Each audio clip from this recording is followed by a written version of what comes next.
Welcome to the Lincoln City Council meeting of June 22nd. Let's all rise for the Pledge of Allegiance, followed by a moment of silent meditation. I pledge allegiance to the flag of the United States of America and to the republic for which it stands, one nation, under God, indivisible, with liberty and justice for all.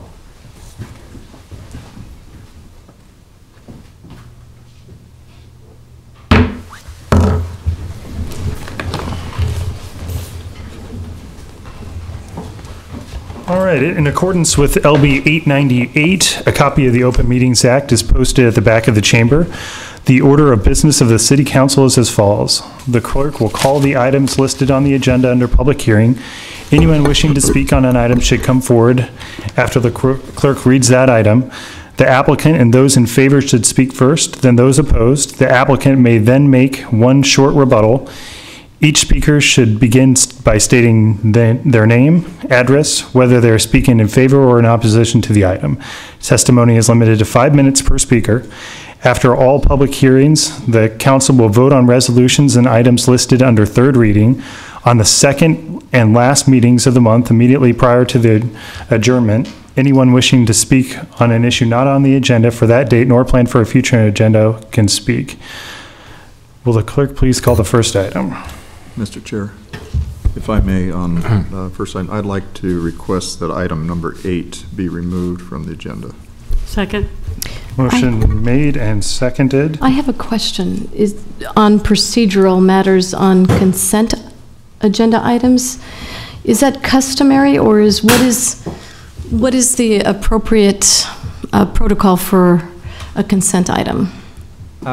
Rick Pales, the State Law Department. I think basically the consent agenda is designed to be a process whereby resolutions could be adopted by consent without an actually separate public hearing on them. So it's highly unusual to take something off of consent unless it's going to be rescheduled for public hearing at another date. It's not just to eliminate it from the agenda for it doesn't have any action. And particularly on these administrative type of appointments that this board was created by ordinance of City Council. The members are to be appointed by the mayor subject to approval from the City Council. So I think you do actually need to have some type of affirmative decision as to whether or not an appointee has been approved or not approved. But removing it from consent agenda is basically just saying it needs to have a separate public hearing.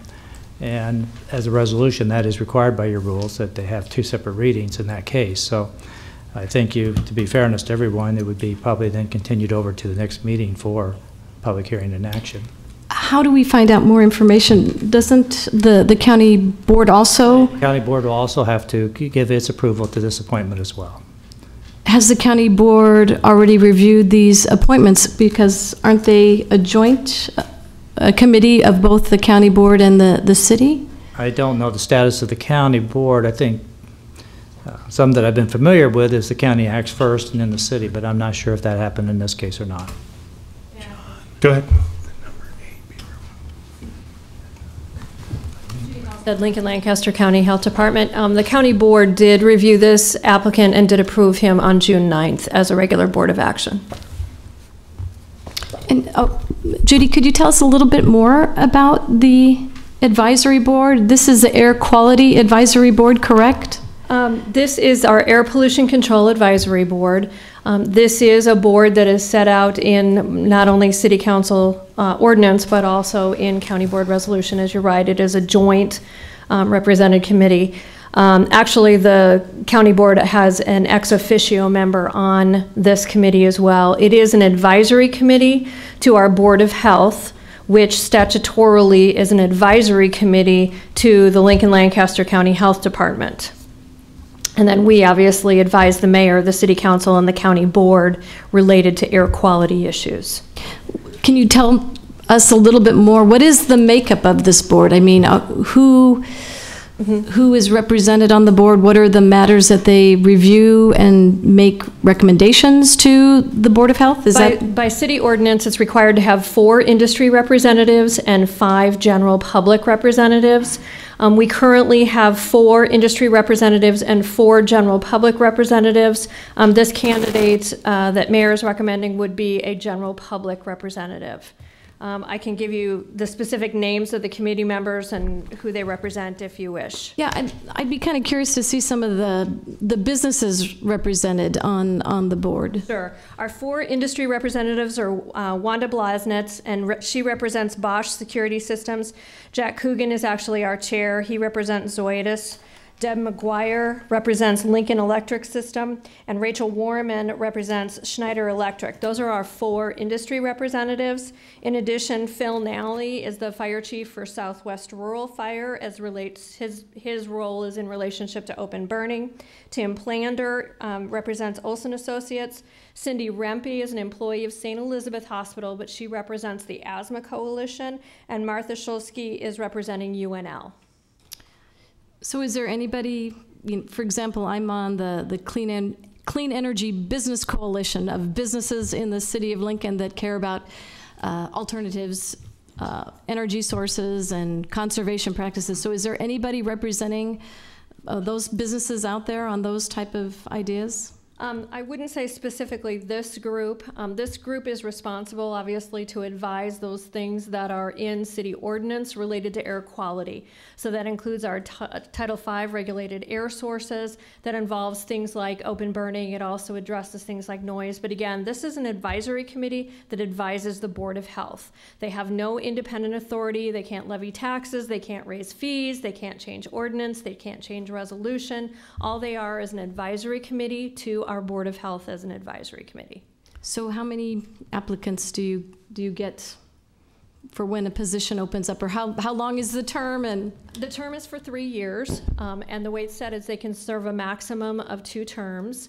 And this vacancy was made by an individual who had termed out, who had served 6 years.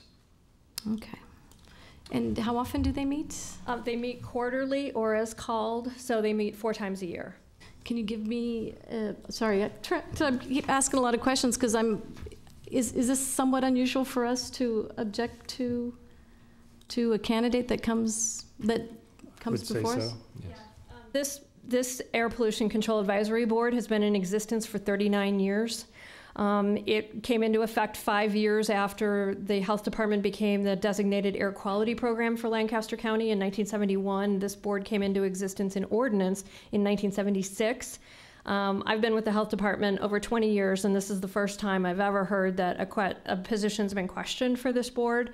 And quite honestly, the council didn't follow their own process, which was that if you had questions about this, one of the council members was going to let me know on first reading. And so when you talked to me today about where we were and your concerns, for future reference, it would help because Mitch isn't here.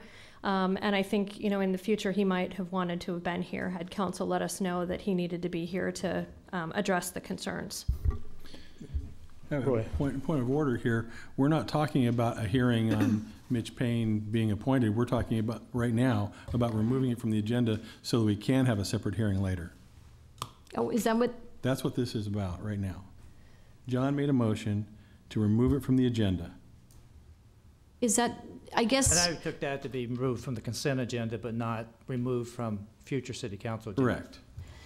Is that the appropriate motion to make, or do you have to suspend the rules in order to make that motion? Because a consent agenda is something that it automatically gets passed and approved, isn't that correct? Without any modifications, particularly? There have If been you would items prefer, removed. what I can do is make a motion just to vote on it separately. Yeah, I mean, you can split the vote. I mean, and that's basically You the wanna do same that? substance is to. If you'd like me to do that, we'll vote Well- on it separately.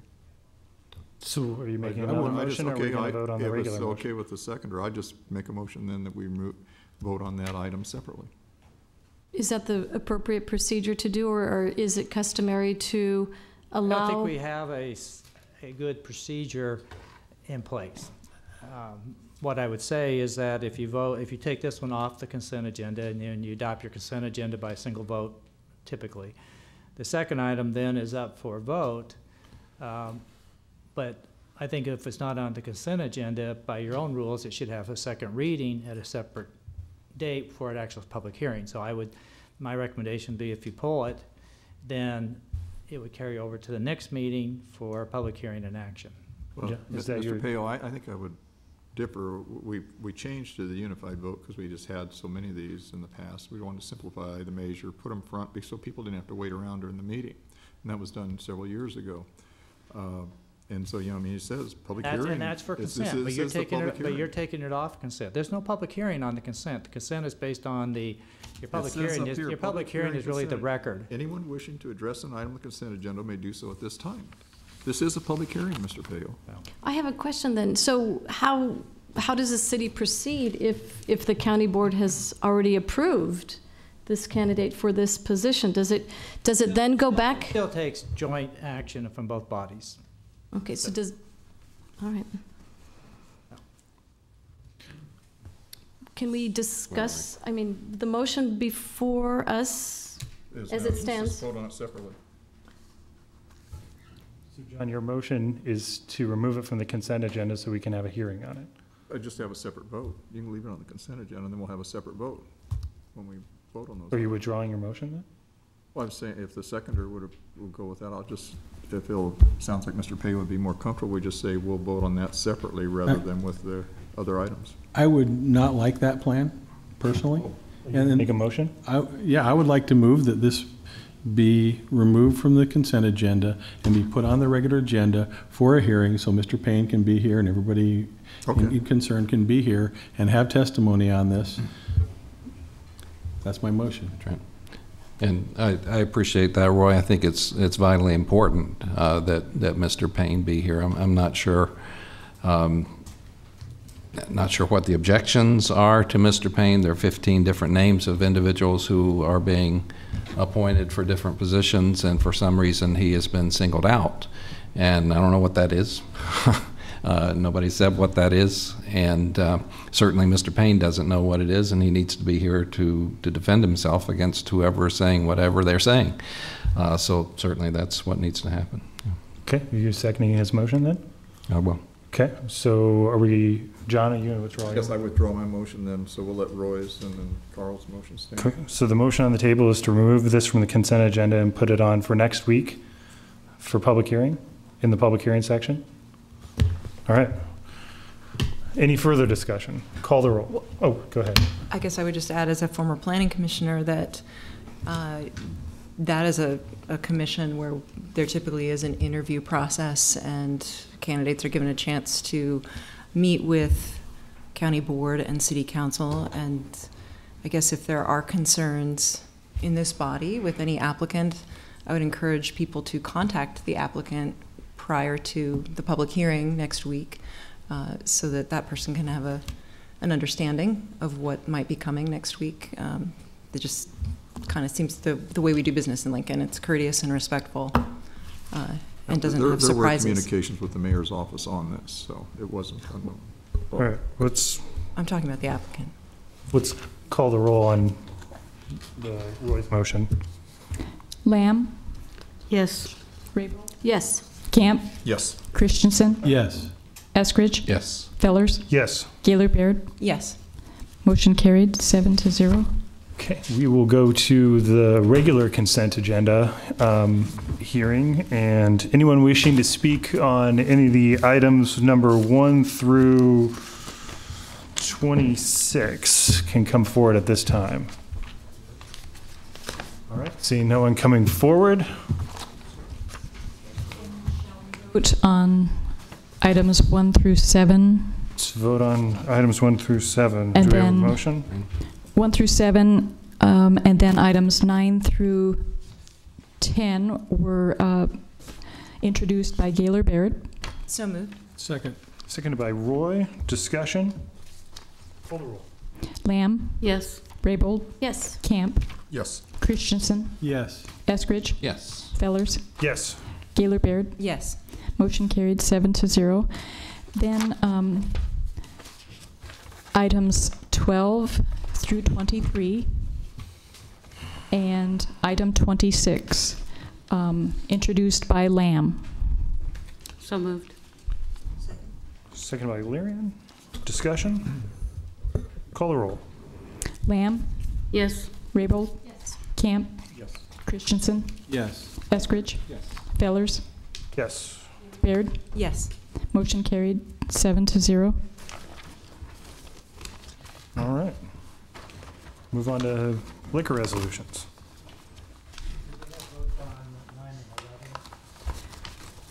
I thought we did, yeah. She included that. I think we took them all as a block excluding item 8. 1 through 7, and then 9 and 10. Moved by Gaylor Baird. Yep. All right. Okay. Call the first liquor resolution, please. Item 27 is the application of SMG Food and Beverage LLC for a special designated license to cover an outdoor area measuring approximately 460 feet by 453 feet, labeled Patron Parking on Map 1, outdoor area measuring approximately 965 feet by 1,137 feet, labeled Show Cars, number 1 on Map 1, outdoor area measuring approximately 652 feet by 406 feet, labeled Show Cars number 2 on Map 1, and outdoor area measuring approximately 2,082 feet by 18 feet, labeled Pedestrian Bridge on Map 1 at Pinnacle Bank Arena at 400 Pinnacle Arena Drive on June 27th from 7 a.m. to 6:30 p.m. Tom. Good afternoon. I'm Tom Lorenz. I'm General Manager with SMG Lincoln. Thank you for the grace to allow me to come back this week. I know this was scheduled last week, and my wife especially appreciated me being able to stay with her during that. The application before you is for the Good Guys Car Show. They'll be coming in. Some of the representatives will start coming in Thursday night. Friday we'll do walkthroughs of the space and set it up. Saturday morning, approximately 5:30, 6 o'clock in the morning, somewhere close to 800 to 1,000 show cars will begin to file into the festival space, into the Salt Dogs lot, and we'll have a pretty significant car show down in that area. The entire perimeter is fenced with 6-foot high, 12-foot long panels of fence, and then we'll use buildings and existing fence for the rest of the perimeter. The public will be invited into the space at 8 o'clock in the morning. We'll sell tickets till about 3:30, 4 o'clock, and then the event ends at 5. We will be selling pop, water, hot dogs, hamburgers, some simple things like that. We'll also have beer available. We don't think there'll be a significant amount of sales, but this is a nice one-day show, and hopefully we'll be able to get this group back for a much larger show in the future. Any questions?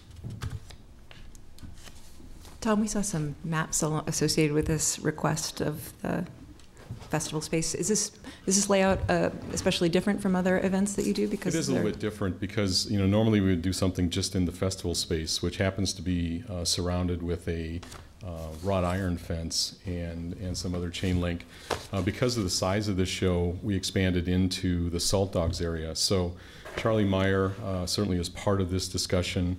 When Charlie and the Good Guys and us sat down together, we had more of the material to do the portable sales outside, so we decided that we would do the SDL application and use these other lot areas. They're all fenced together. There's contiguous walking through it. We'll be able to start selling tickets right at the Lincoln Bridge. We'll also have tickets coming over from what would be the Salt Dogs Bridge, and then also from an entry area, which is on the west side. So it's a little bit different, unique, but I don't think this is the last time we'll see this. I think we'll see some more of these type of things in the future. Okay. Thank you.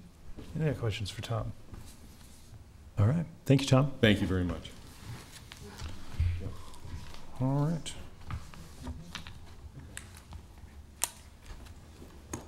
Next item. These next items will need to take the oath, so I can make my statement of those giving testimony are asked to come forward, raise their right hand for the clerk to administer the oath. After the oath, witnesses shall state their names and addresses. Also, applicants and witnesses are not required to stay for the voting session. So I'll call items 28 and 29 together. Application of Hub Cafe LLC, doing business as Hub Cafe, for a Class IK liquor license at 250 North 21st Street, number 3. And the manager application of Krista K. Peaks Dittman for Hub Cafe LLC, doing business as Hub Cafe at 250 North 21st Street, number 3. All right. Anyone wishing to speak on this item, please come forward.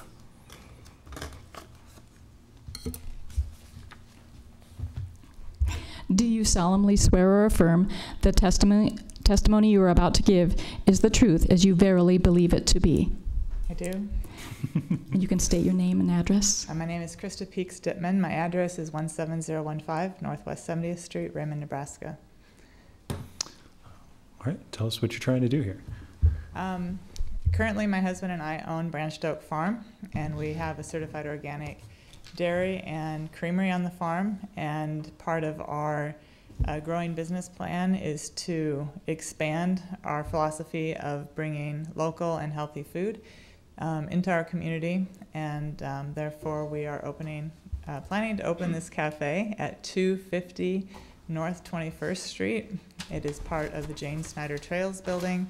Upstairs is the Community Health Endowment, and the Parks and Rec has the north suite. Great. Any questions? Yeah. Carl.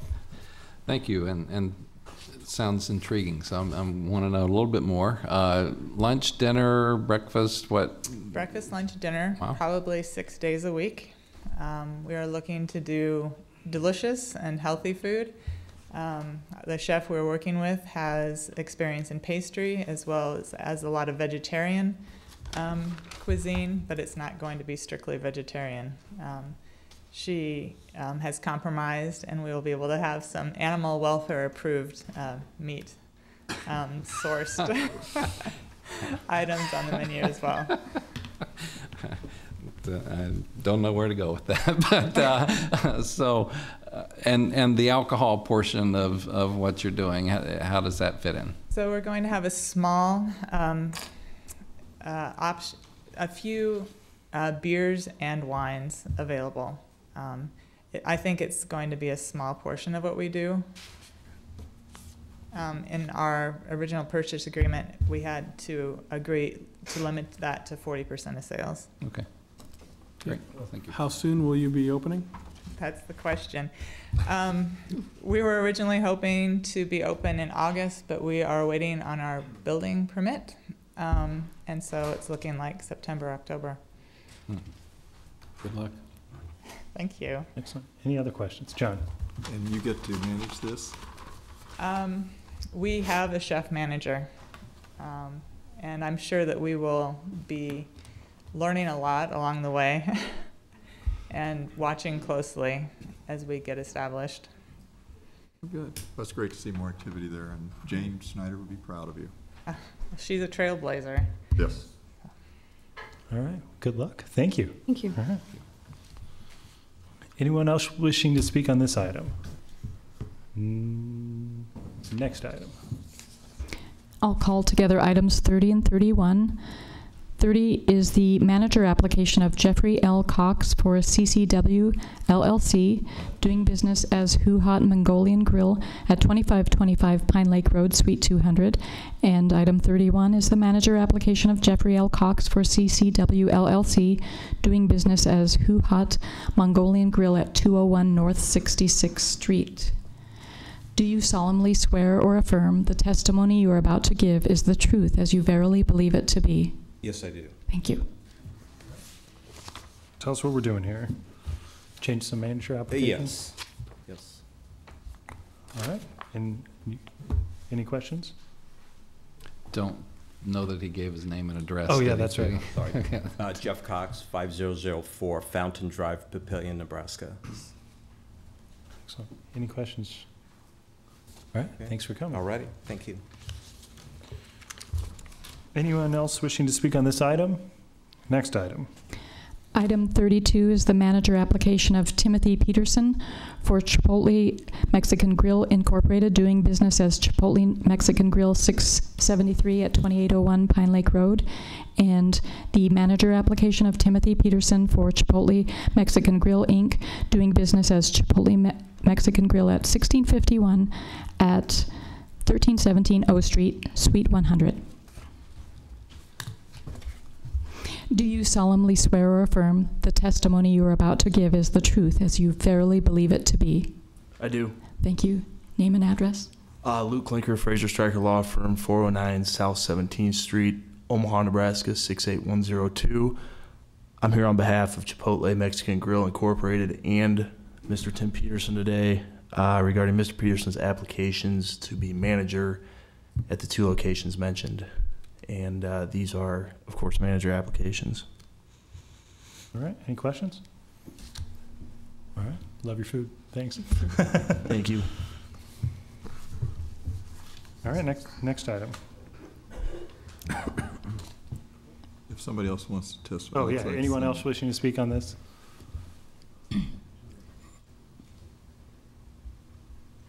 Richard Esquivel, 733 West Cumming Street, Lincoln. I think you better change that to 1317 Q Street, not O Street. Oh, okay. It's Q on ours. Ours says Q. Yeah. I've got written down Q Street. Let me check the application, though. Q. I just had lunch there. It was great. Okay. Yeah, it says Q in the letters, so. Okay. I think we're covered there. All right, anyone else wishing to speak on this item? Okay, next item. Next one's O Street.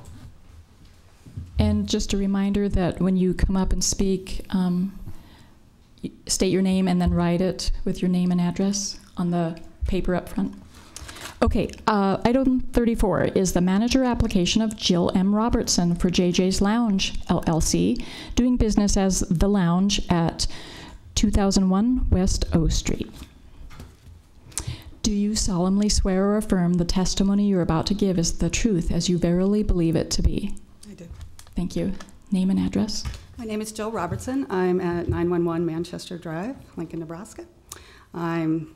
It's a new manager application, not a new bar, but I started there this spring. So. Great. Any questions for Jill? All right. Thank you. Anyone else wishing to speak on this item? Mr. Chair, I'd move approval of items 27 through 34. Second. Cindy, discussion? Roll. Lamb? Yes. Raybold? Yes. Camp? Yes. Christensen? Yes. Eskridge? Yes. Fellers? Yes. Gaylor Baird? Yes. Motion carried 7-0. All right. Call the next item.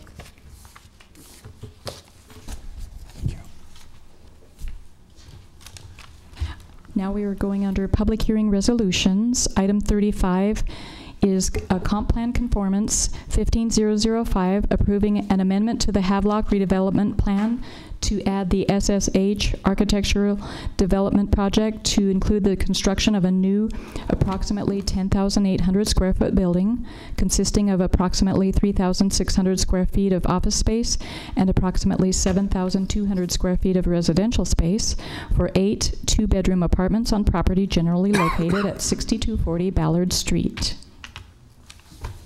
The Council, David Landis, Urban Development Department Director, and the applicant in this case.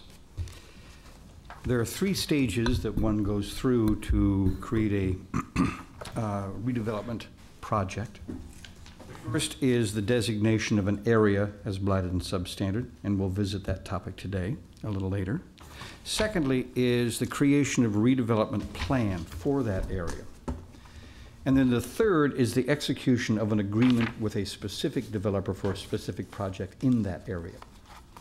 As part of the second stage, the redevelopment plan, we amend the plans that exist to make sure that the project that we're looking at is well enough defined in the plan that when the redevelopment agreement comes, it matches the underlying plan for the area that's been designated for redevelopment.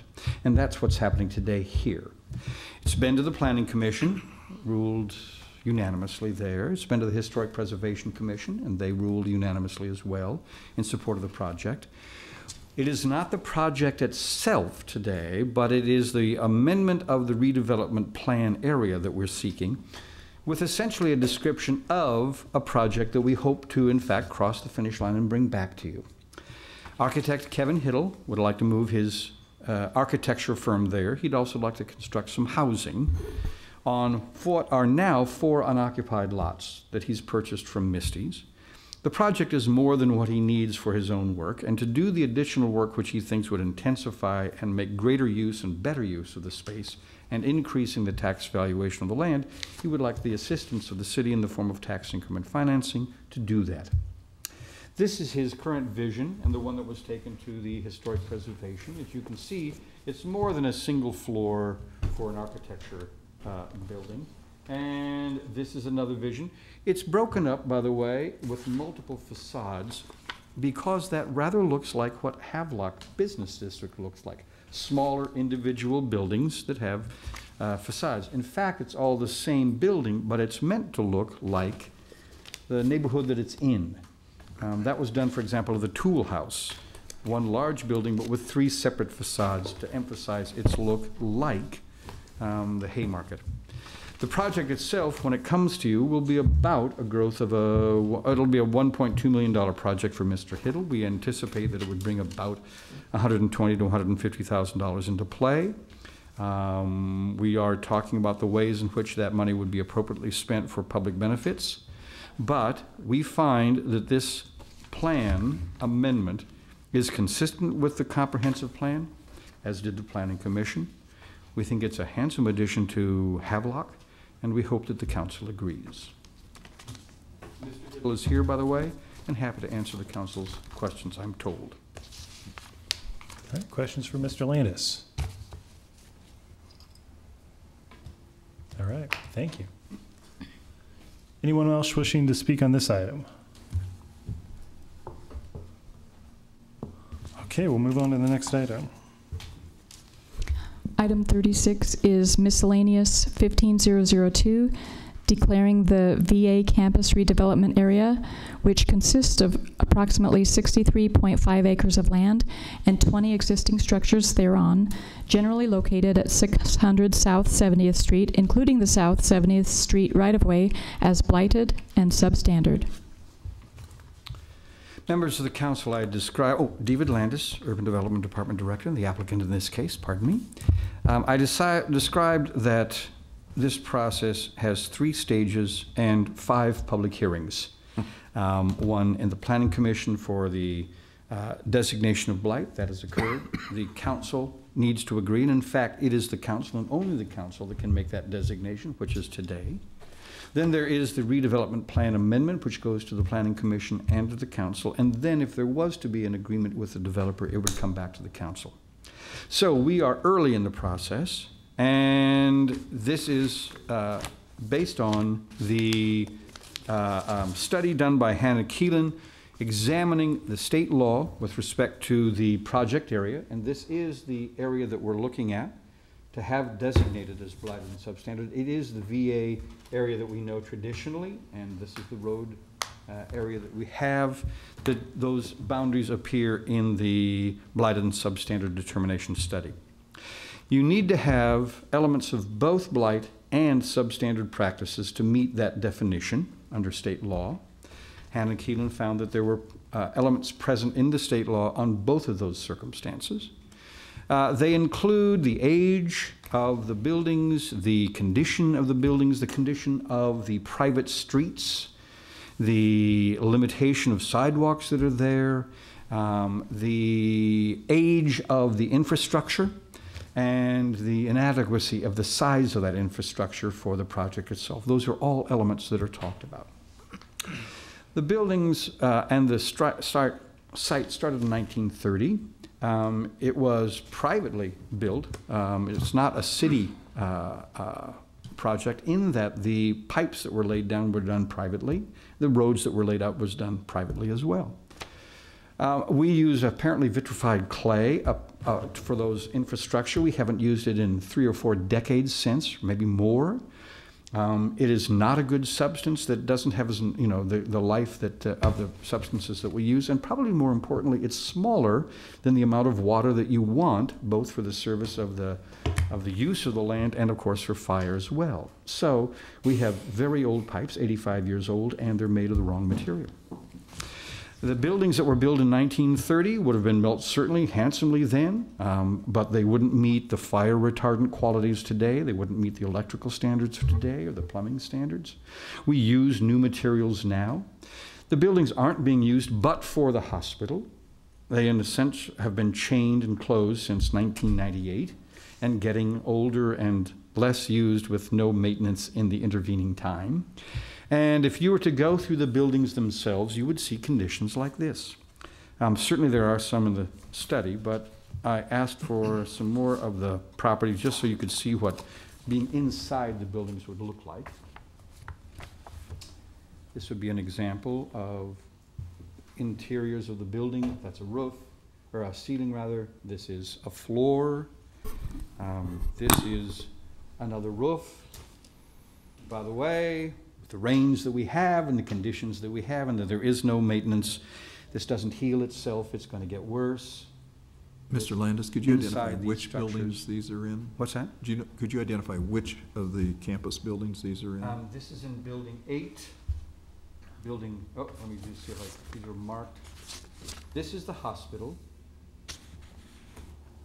This is building 3, and there is a listing of the buildings in the study. This is building 3. This is building 8. This is building 8. Are all the buildings currently occupied, or? One is occupied. The hospital is used. And not all of the hospital either. And not all of the hospital.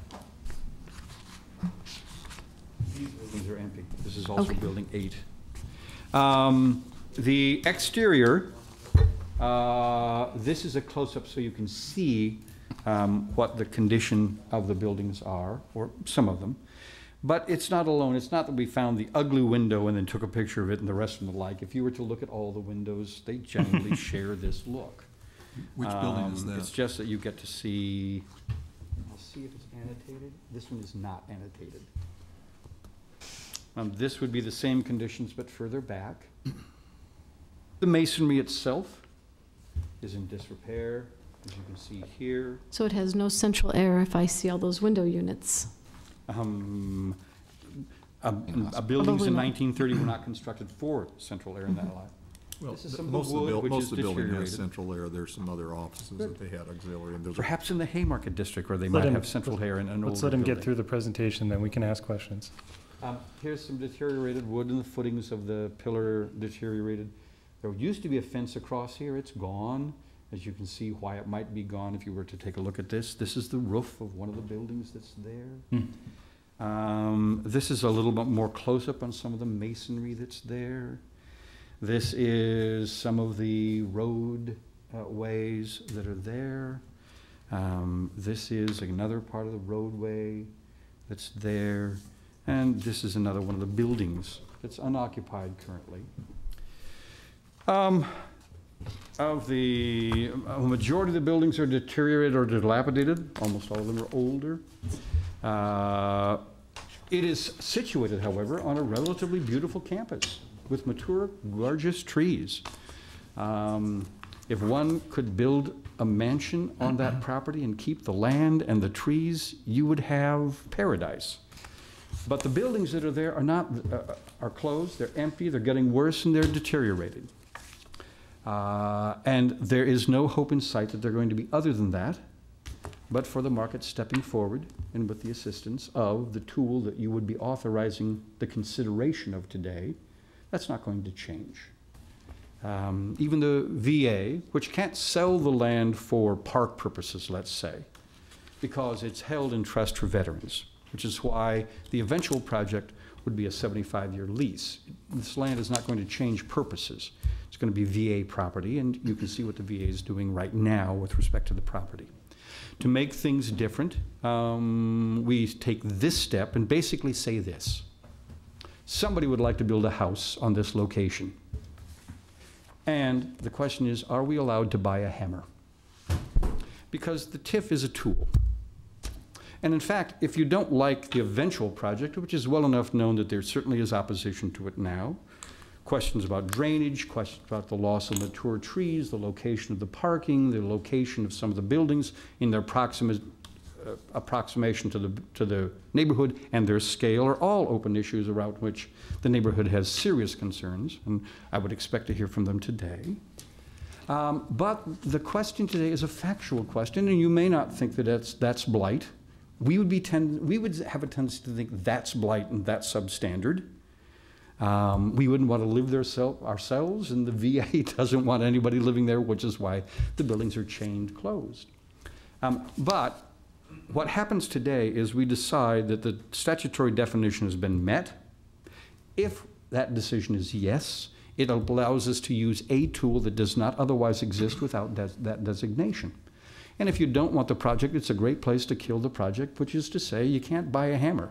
Because if you can't buy a hammer, you're not going to build a house. And that's what we're doing today. That's the question before you. It's a factual question, and there may be other evidence besides this to take into account, but it's what we're aware of, and it's why we conclude the statutory definition has been met. All right, before we get into questions for Mr. Landis, we will be letting everyone come and speak to this item that wants to speak on it, but we will be limiting our comments and questions to what we're voting on today. As far as, about the project, we will hear you. We will take those items back. If you'd like to talk to us after the meeting about those additional items, we will do that. We will hear your concerns about the project here, but we will be limiting our questions and scope of what the hearing is going to be for us to the item that we're voting on today, which is the VA campus redevelopment area blight study. But we will hear what you have to say about the project, because we know that's incredibly important. Larry, you had the first question. Yeah. We see blight studies often, and that word blight maybe doesn't raise as many red flags for us as it might to someone who is hearing it for the first time, because it sounds like a little bit of a scary word. Can you talk to us about this statutory definition and what the blight designation impact may or may not have? Because I think we've heard from some neighbors and the neighborhood association nearby wanting to know if that label gets lifted at some point. I think there's probably concerns about what a designation like that might mean for property values. Could you speak to that? Sure. We have a number of blight areas that include residential properties, and infrequently that question has been raised. What happens if I'm in an area when the city says my area is blighted? What's going to happen to me? And doesn't that mean that people aren't interested in being in my area, and won't it be a deterrent? We find no evidence of that, and we find some evidence quite considerably to the contrary. But we haven't found any evidence that that's the case. It doesn't wind up working its way into real estate designations or sales or the like. What it does is it triggers the use of this tool, and the use of that tool, in fact, has benefited property values. Let me give you some examples. In North 27th, we designated not only 27th Street, but also a couple of blocks on either side, including residential properties, for the 15-year period of time. In that time, we analyzed the property values before and the property values after. The property values grew as an entire area $31 million. Property values didn't go down, except for some individual properties that were just, there were some that were burnt, some that were abandoned and fell apart. But as a neighborhood, it was an upswing. In the case of the Havelock neighborhood, the valuation growth was $8 million. So there are places where we have designated areas that have included property values, but it seems to be irrelevant. What makes the properties more valuable is the proximity to growth, new retail, new jobs, and that is a rising upswing that affects the property and value, so that people compete to buy property in that area, and the sales indexes for those kinds of properties have a tendency to go up, not down. It is true, however, in this case, that the only designation applies to this land and none of the neighborhood. So nobody's residential house is being identified as blighted or substandard. Thank you. Cindy. Yes, thank you. There are a number of historical buildings on that property, and I know my grandfather was in the hospital there, and it's going back certainly a long period of time. Does the blighting have any interaction with the historical preservation of the buildings, or has there been any directly? Okay. In answer to your question, Councilwoman, the far more significant consideration of historical factors lies in the Historic Preservation Commission, and then, of course, the ultimate decisions of the council. And there are historical buildings here. The site is on the National Registry. I think it's occasioned most particularly by the parade grounds, that beautiful lawn in which military formations were created, I think, for the veterans at one time. But the hospital has been there a long time, and there are 4 brick buildings that were what were called Doctor's Row. Those, I think, are very much the visual image of the neighborhood. There's what we have in, of this area, rather, than there's what we have in mind. The eventual project is making as a good faith effort and believes they will be successful in preserving all 5 of those buildings. However, this is also in the site. We don't think, I mean, it's a contributing building of sorts, but the Historic Preservation Commission would tell you if this building were to go in the furtherance of the project that could preserve the buildings that I was showing you before that were in that condition, that would be an upswing for historic preservation, not a downswing. The indirect relationship is that older buildings are expensive. Rehabilitating them is very expensive. Building new can be less expensive than rehabilitating an older building on occasion. The use of that hammer, that tool, tax increment financing, can help make up the difference so that one can do historic preservation and still make it work financially. There's a second and also more direct tool, and that there are historic preservation tax credits, both at the state level and the federal level, and those can be used as well. All of those tools exist because historic buildings are expensive, and keeping them historic, which means not changing their facades so they look new, is itself very expensive. This has an indirect relationship. There is a relationship, but the much more significant application is in the historic preservation process. So will the Historic Preservation Commission be involved in this process at any point? Yes, and in fact, I think they have been already. Yeah. This project has been taken to the Historic Preservation Commission. Okay. They have reviewed this. They have taken a look at it, and I think they are encouraged by the fact that the hospital and the 4 Doctor's Row buildings are slated to be part of the rehabilitation part of the project. Thank you. Other questions? All right, thank you. Anyone wishing to speak on this item, please come forward. Good afternoon. My name is Greg Holloway. I'm 350 Beach, B, Nebraska, and I'm a village trustee, so I know what you guys are going through. We're a little town, but we got the same problems. Yeah. I want to speak to you in the capacity of the. I look after the transportation program. I'm past department commander for the Disabled American Veterans, and they've entrusted our transportation program with me to see that it operates and functions efficiently. And this is my concern about all of this, because we work pretty good the way it is. As far as some of them pictures that he gave to you, I could probably take a couple around in B, Nebraska, and I wouldn't consider them blighted in B, but maybe good shape. But these are pictures that show you the worst by far. And I testify on veterans legislation, so I know how to work the system once in a while myself. Show you the worst and talk to you about the best.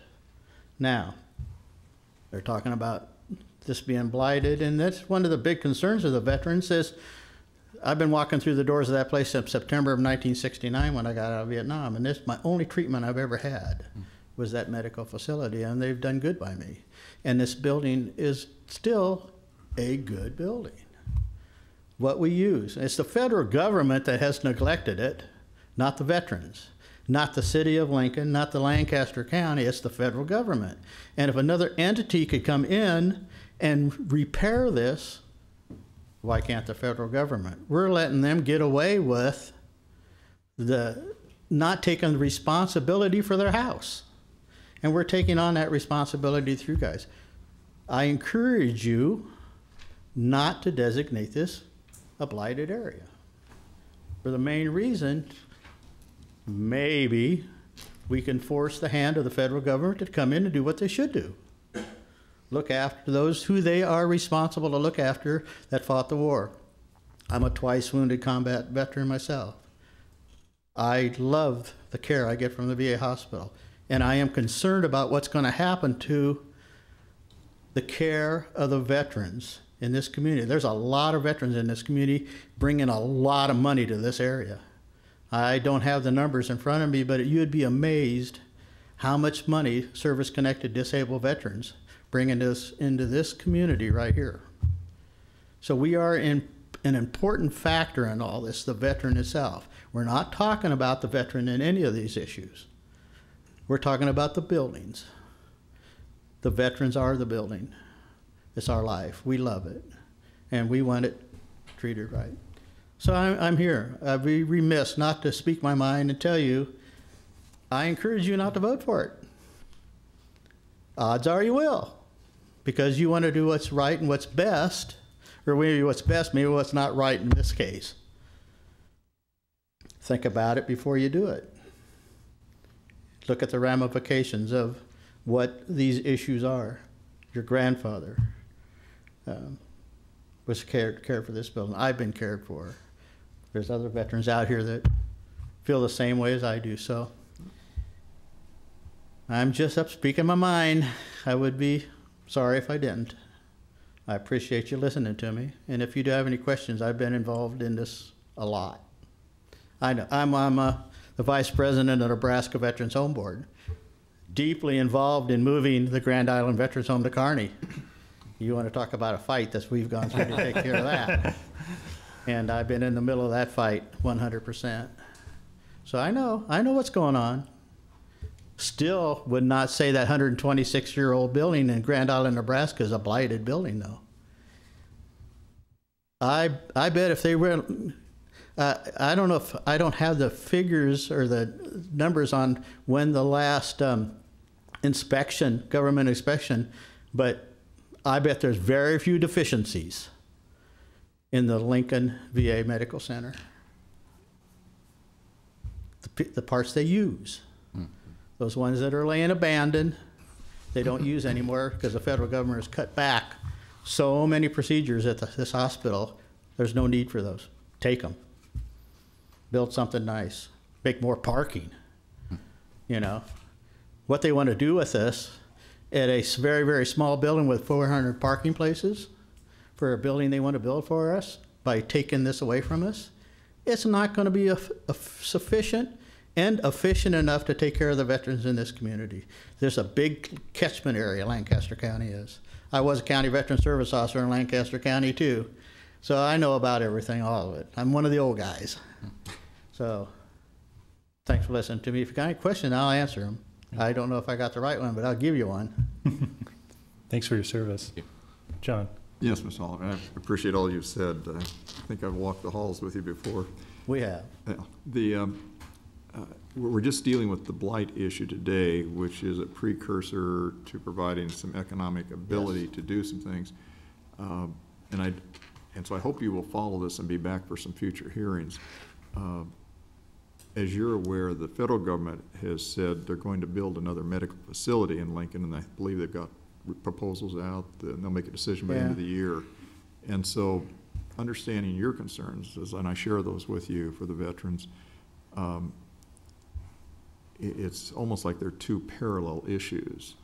And that, you know, I know the developers that would like to do this want to, hopefully they'll get the bid too to build the new VA medical center there, the clinic, which unfortunately we're down to a clinic here in Lincoln. But how does that weigh into your thoughts on the whole VA question? Because it sounds like you're premising your objection to the blight based upon not wanting to lose the current medical facility. Is that correct, or did I misunderstand? You know, it's kind of a damned if you do, damned if you don't on this one. The current facility actually functions very, very efficiently. They've learned how to use it and take care. Now, a new building and a new clinic might be nice, but I don't think we want it. I don't think the veterans want something brand new. We don't want the sterile atmosphere. We want the camaraderie of our fellow veterans. We want to be able to sit and visit with a World War II vet and an Iraqi vet, and we want to make friends. A new clinic, there'll be no camaraderie. There'll be no trust, I don't think. We don't really want that clinical. I've laid in a MASH unit getting treated. Trust me, it wasn't pretty in there. And we don't care how pretty the building is. We want function efficiently and competence to take care of us. And I think that's a lot of the issue right now. I don't think we want a new building. We'd like this one to work. And we like to make somebody make it work. We got parking available. We have the doors we can, when I first went into that building, we didn't have the back on. So it was, we walked into a little room, we sat down and take a nap and tell the guy next to you, wake me up when you're Holloway. When somebody say Holloway, we go see, we had 3 doctors. We don't need all that. Of course, some people may think we do, but I don't think we do. We just like to keep our house the way it is. So we'll see what happens. If we have to go somewhere, we'll go somewhere. We'll make it do. That's the way we function. We'll make it work, but we don't want to. I'm 68. I'm an old guy. I don't want to have to make something new work. I know the phone number here. You know, I don't want to have to learn a new phone number. You know, so. Cindy. I'll be around. Yes, thank you. First, sir, thank you very much for your service. We appreciate that. I have a question, because one of the things you said is you'd like to see the federal government take care of it because it's their house. Yeah.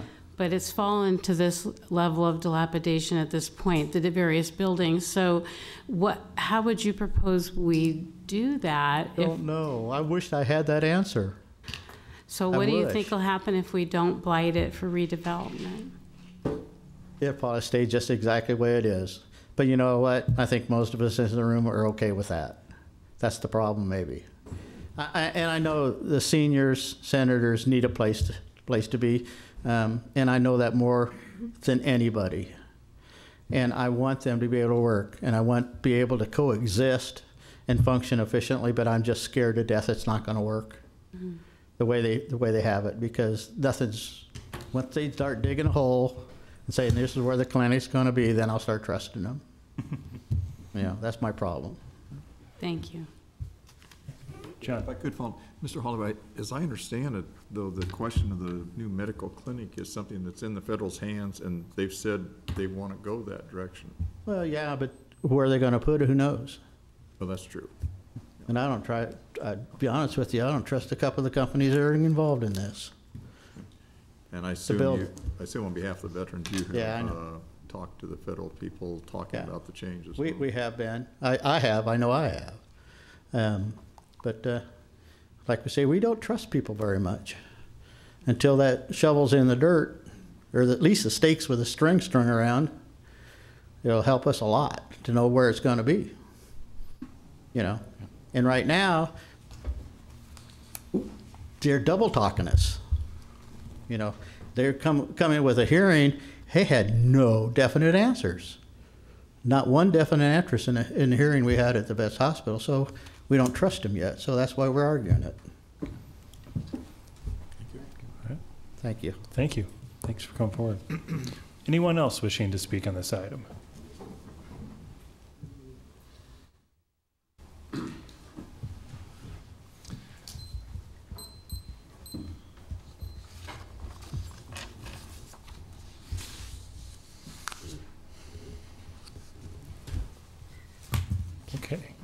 Hi, I'm Linda Stephen, 7330 South Wedgwood Drive, and I have, let's see, how do we go here? I also have photos you can pass around.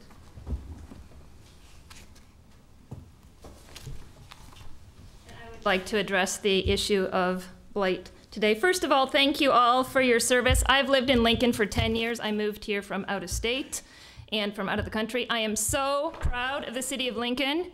As you well know, Lincoln has been named the #1 happiest city in the country by Gallup. And and the #1 healthiest city from Daily Finance, and Tree City USA from the Arbor Day people for 38 consecutive years. The Lincoln Chamber of Commerce Life is Right campaign lists these as the top characteristics that Lincoln offers for the Lincoln brand: low cost of living, good people, short commutes, clean air, rewarding jobs, open spaces, thriving arts, and low unemployment. 2 of those directly relate to this beautiful park campus of the VA hospital: clean air and open spaces.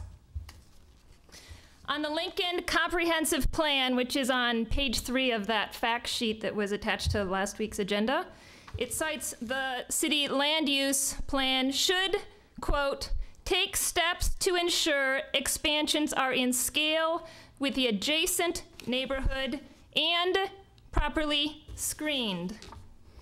I'm here to address the proposed blighted designation for the Veteran Affairs Campus at 70th and O. At the end of May, the County City Planning Commission voted to blight the 63.5-acre campus. As an aside, there was no notification of this meeting to neighbors. Yes, there were notices sent to neighbor associations across Lincoln. However, there is no neighbor association as a legal entity in the Wedgwood area, thus no notice. The blight study describes, and that was passed 7-0 with no opposition, because the neighbors were not aware of it. The blight study by Hannah Keelan describes the land use as 57.3% park open space and 27% as public. And among the blighting conditions with a strong presence, on page 5 of that fact sheet, 62.4% of the 63.5-acre redevelopment area is undeveloped, and it has been for 40 years. I acknowledge that there are buildings there that have not been properly maintained, but as one of the criteria that they're listing as blight designation is that the area is undeveloped. This percentage works out to about 39 acres. All right, here, for example, is some of the blighted land. This is defined in the beginning of the study as park or open space, and then later when they come to the blighting designation, it is defined as unimproved land that has been within the city for 40 years and remained unimproved. Well, it's not unimproved because no one wanted to develop there. It's because it was reserved and not available. For example, here's some of the photos of some of the views here. Here's a view of the open parkland on the south boundary, looking from parallel to the VA hospital entrance towards 70th Street. And on page 2, this is also described as blight because it's been undeveloped for 40 years and remains unimproved. These are mature trees within 40 feet of the Wedgwood fence line. This is a view from the southeast corner north. And then on page 3, the top picture is another one of the beautiful images of the park in open space there. That tree, there's a very large tree out there. I'm not sure how old it is, but I'm sure that predates the VA hospital on the top. On the bottom is a possible idea of a place for the 4-story building next to the historic 3-story doctors' houses there. The current plan would cut down at least 150 mature trees within 40 feet of the Wedgwood property lines. I went out and counted those this morning, and I have mosquito bites to prove it.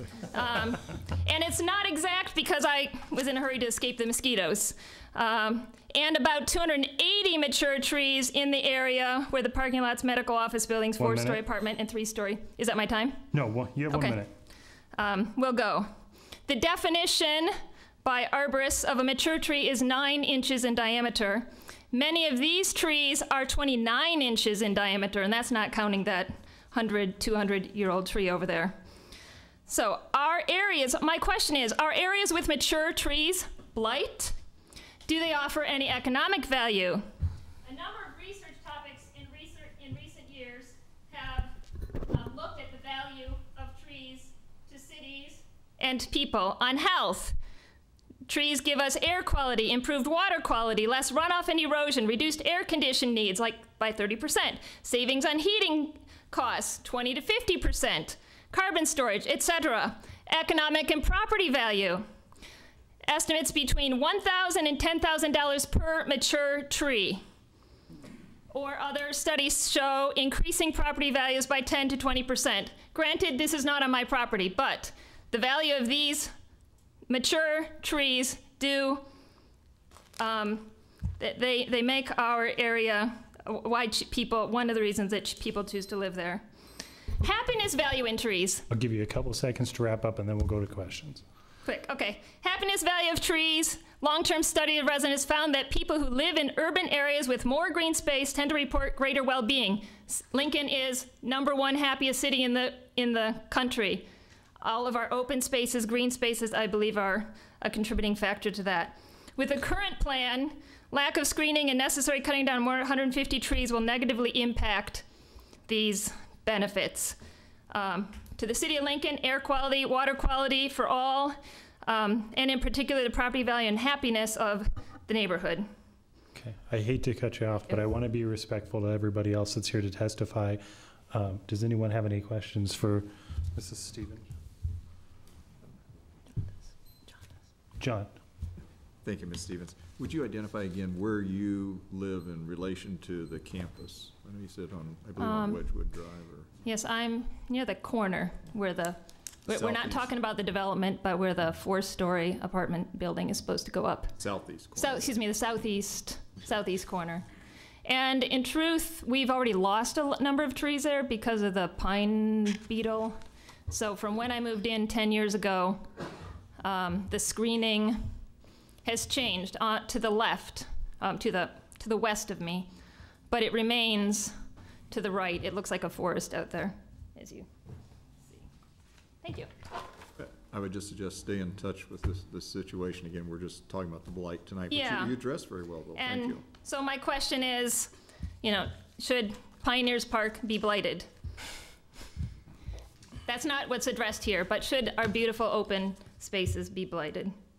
Thank you. Okay, thank you for your testimony. Any other questions? Thank you. Anyone else wishing to speak on this item?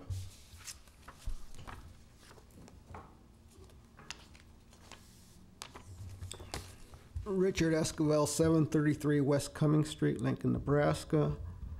And Cindy, you asked why we are blighted is the first step, and that's what we need to talk about and what I'm going to talk about. But you ask, why are we so concerned? Is there isn't a clinic designated at this time other than the hospital. They talked about the roads. The hospital is the clinic for veterans throughout Nebraska. The roads are very usable, I drive in there quite a bit, been in there a lot of times. I didn't see all those potholes. I don't know when they took them, but they have filled them if they were that bad. That is a VA campus. Okay, it was dedicated, the hospital was dedicated in 1931 for veterans, and it's created because of the blood, tears, and sweat that us veterans have given. And why would you do something to destroy that beautiful building, one, and two, turn it over to non-veterans? Because that's what this is leading up to. It's going to be turned over for non-veteran use. Now, blighted. First off, it is a government property. I have a tax deal here that shows property value is 0, no taxes paid. So how can it be blighted? It's not part of the city. It's part of national government. Number two, the buildings that Dave Landis showed are not in use. And if the hospital has any damage, it's to the floors that they are not using. We get the greatest care there is from the Lincoln VA Hospital as a clinic. It is probably in the top 5 in the United States. They treat us great. But let's go to the blighted statement. What is meant by blighted substandard? Very briefly, an area may be designated as blighted substandard if it has enough deficiencies that private investment is not occurring. That right there states that you cannot blight that area because private business has never been given the opportunity to build on it. We have discussed this area, veterans at the Nebraska Veterans Reunions, through other veterans. This would be a great veteran housing opportunity for veterans. John, you were at the academy for a while, but how many of you are veterans? How many got to duck a few times? You didn't get to know the pucker factor. You know that we don't live right. You know, we don't play right with people because, you know, we're warriors. And once you're a warrior, you only associate with another warrior. But that first sentence right there, private investment.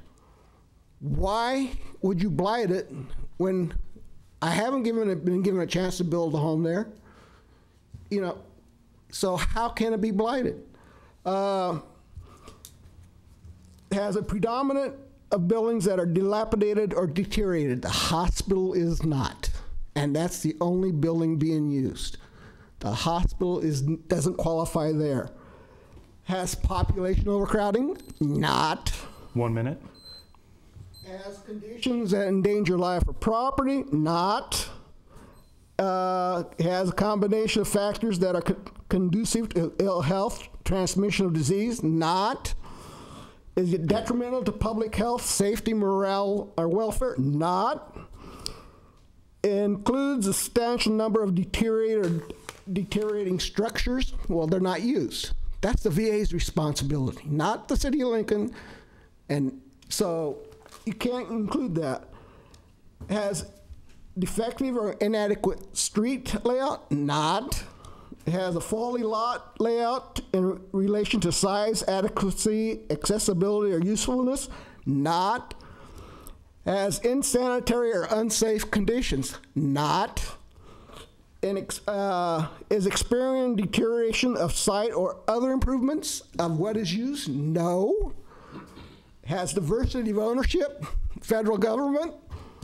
Has tax or special assessment delinquencies? No. Zero tax. Has defective or unusual conditions of title? Not. So how can it be blighted with all these no's? And this is coming from the list from the state of Nebraska. Okay. Questions for Mr. Escobar? Thank you, sir. Anyone else wishing to speak on this item?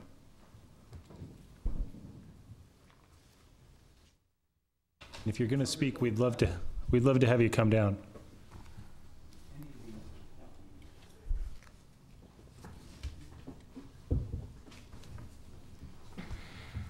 My name is Ed Snubble.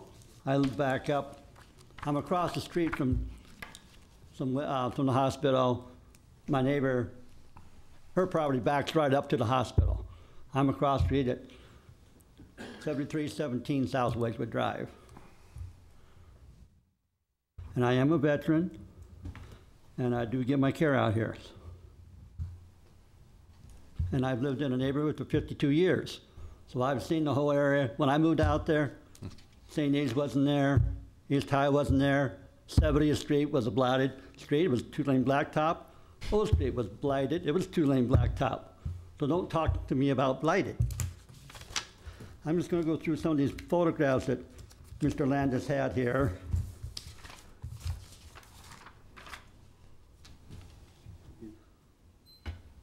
How soon does this thing come? All right, these are about the only potholes on the whole property. This driveway you're seeing here comes from where these buildings are located.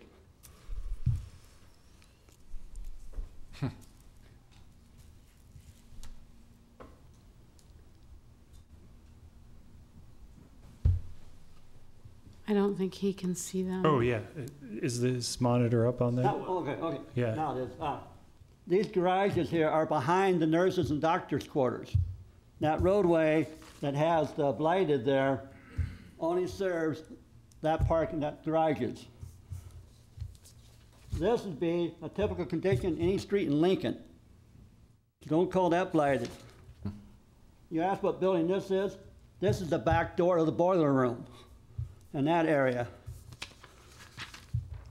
This is taking the same building he's been talking about being the nurses' quarters. This would be either the roof of the maintenance the garages or the nurses' quarters. Again, this is the same nurses' quarter along what they call Doctor's Row. Same thing along Doctor's Row. Here's that same set of steps. All right, this is the back of the maintenance building that is behind the hospital on the far east side of the property. And these are the windows in that building. And this is the close-up of the windows in that same building. Those are all the same building. Like you said, this is inside of one of those doctor's quarters. Haven't been used in years. Nobody goes in them. They get a leak. It's not taken care of. It's going to get that way. Again, that's the same thing. These are all inside those same nurses' quarters. All right. This one here. In 1999, the VA quit using this as a hospital. The old operating rooms were all gutted out and left to go to pot. And that's what you're seeing in some of these areas are the old operating rooms that are not used at all in the hospital. The areas where the hospital are used are beautiful. They're just like going in a room like this. They didn't bother to show you what the hospital really looks like on the inside where the patients are. I get my care out there. How many came out to our festival yesterday? Or on Saturday? Beautiful lawn we had up there.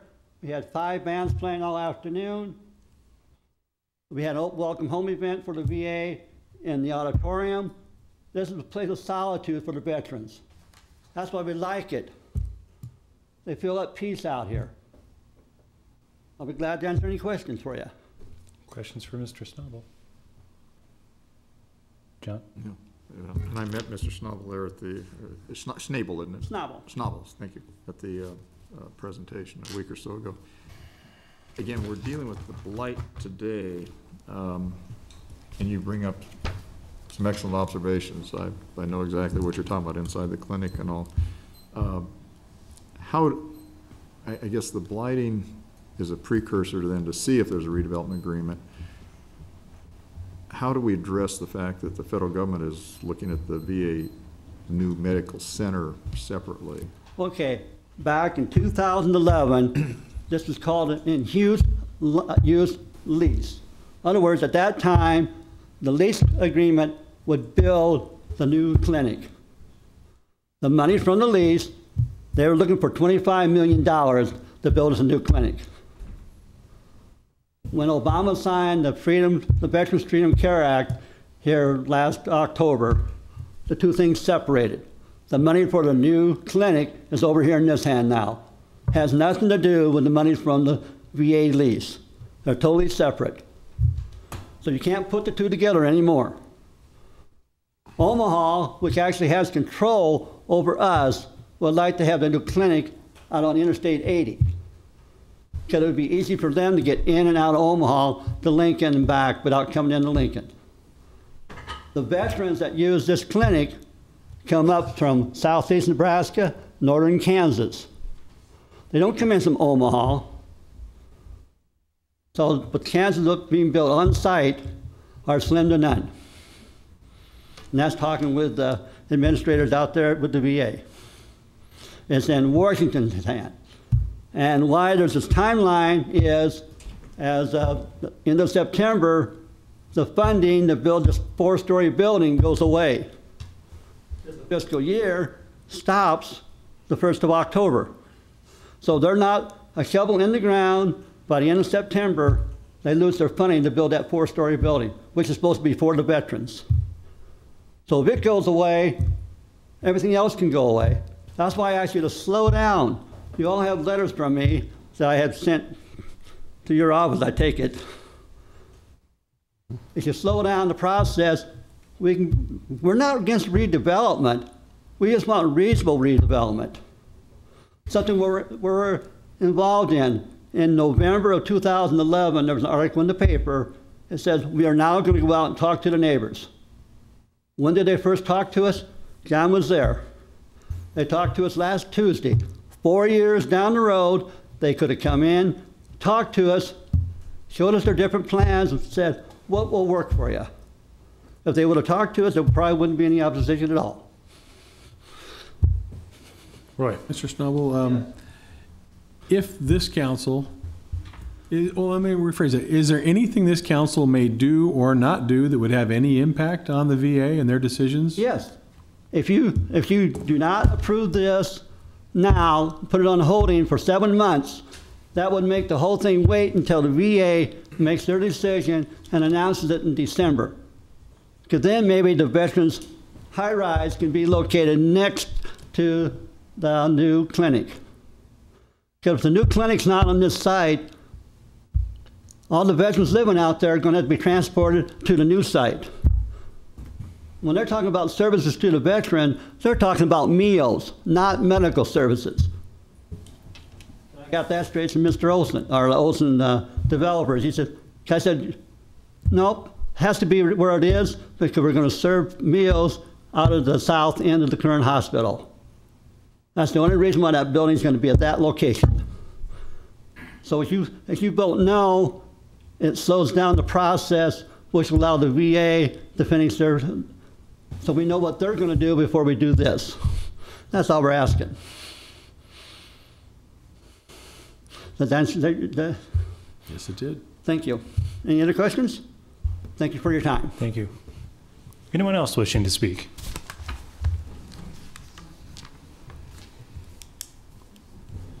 Come on up.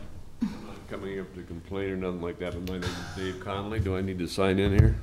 Yes. Yes. And I'm a two-tour Vietnam disabled veteran. And I don't think this meeting is anything about blighted area. It's about money. Somebody wants to put some money in their pocket, which is fine.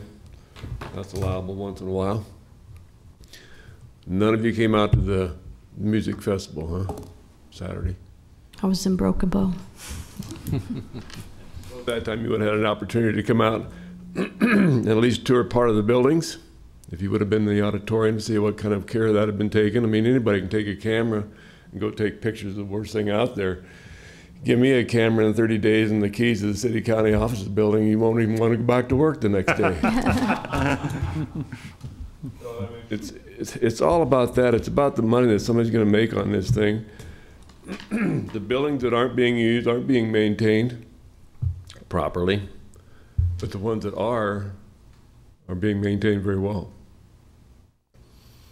And a lot of that's done by volunteers. A lot of Vietnam vet volunteers go out and do that. They have employees on the plumbing and electrical and carpentering, that kind of stuff, but still a lot of it is dependent upon the volunteers that come out and work on the place. So it's all about that. I mean, it's up to you guys what you want to do, but I think it's a bad decision. Any questions? Questions? No? All right. Thank you, sir. Anyone else wishing to speak?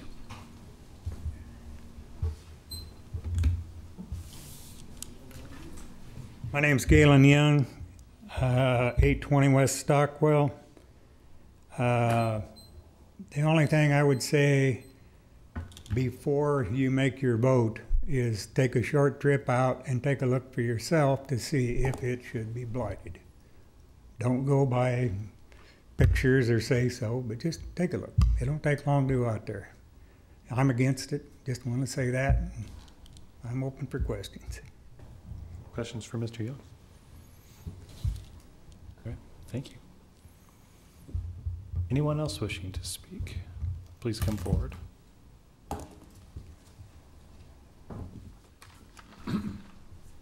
Hello, my name is Phil Bear, and I live at 7340 South Wedgewood Drive, which is right on the southeast corner of the fence line in proximity to the proposed four-story building. And even as I've been... probably spell your name for us, too. Yes, that's true. B-E-A-R. No, it isn't. B-O-E-H-R. B-O-E-H-R. Thanks for clarifying, John. German. Okay. And as I've been listening to this in the light of our... Oh, let me get these out here. Our neighborhood has put together a letter. We've met, and a number of people, including Mr. Schnabel and other people, have been involved in writing this letter for concerns not particularly with the blighting. So Cindy encouraged us to get a letter to you so you'd know what the issues are. And I'm sure we'll be addressing those things at other meetings. It might not be a bad idea. I guess so much has brought up the whole idea of the blight as far as we don't see this as a blighted area. We think that the building is in itself, the four-story building in our backyard is the blight to the neighborhood. And therefore, the process that's going on would lead towards that. And that there are other propositions. This is just kind of a general thing of what the letter would include. That there are other... Oh.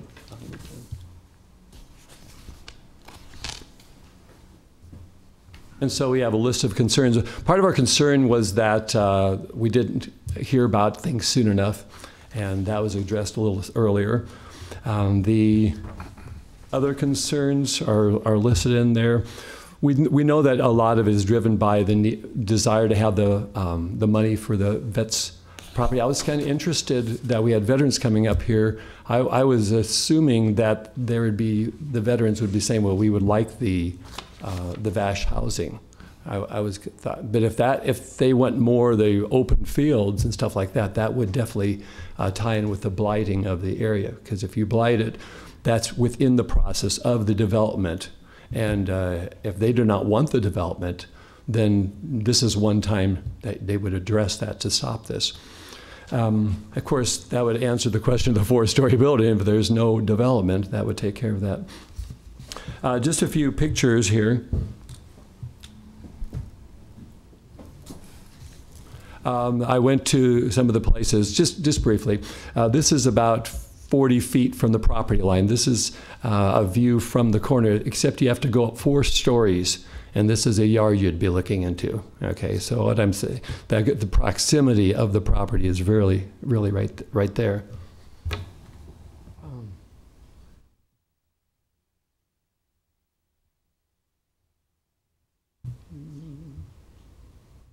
And from the other end, this is from Ed's house, Mr. Schnabel's house. And if you see the tree towards the back behind the car, that's about how high the building would go. So it's a massive building compared to the scale and so on of our properties there. Would prefer having that building put up on the hill perhaps, and I put that at the end of the letter, some ideas as how it might be addressed. But that's not our issue today. We were not notified. We were also thinking that there was no opposition because of that lack of notification. The blights of the area was allowed by VA. Why should the VA's lack of care blight an area? Who asked for the blight study to be done? Who paid for it? That would be a question I would have for you folk, or if somebody could answer that. Will this process take? And then the other thing that I did notice too was that for the TIF-funded projects, there is a sheet of the process. This process seems like it's going to take more time than what will be available for us to have for anything to happen anyway. Is that true? I would be willing to, if it's not going to happen, if the VASH funding isn't going to be there, then why not just take our time with the whole project and deal with it, and even let there be a better hearing on the blighting and so on.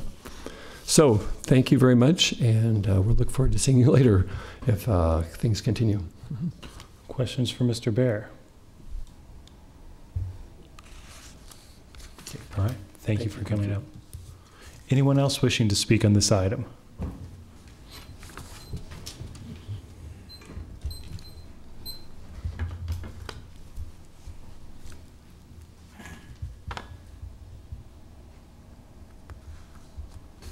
My name is Karen Harper.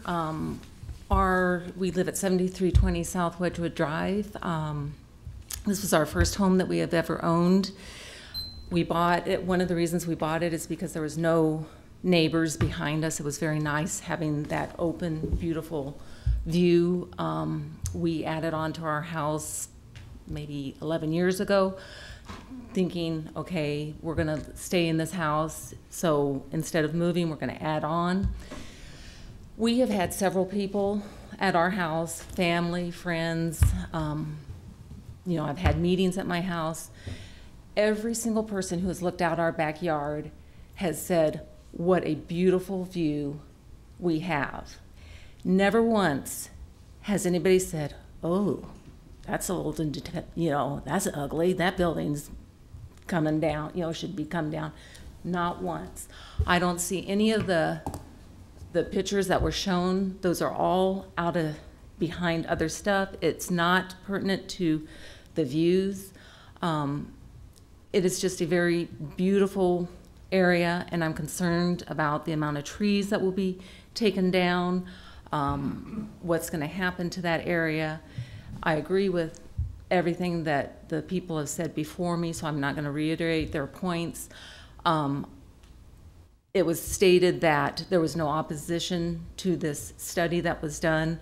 Well, it was stated because we didn't know about it, because if we had known about it, we would have stepped up and said something, because the view is not a blighted view.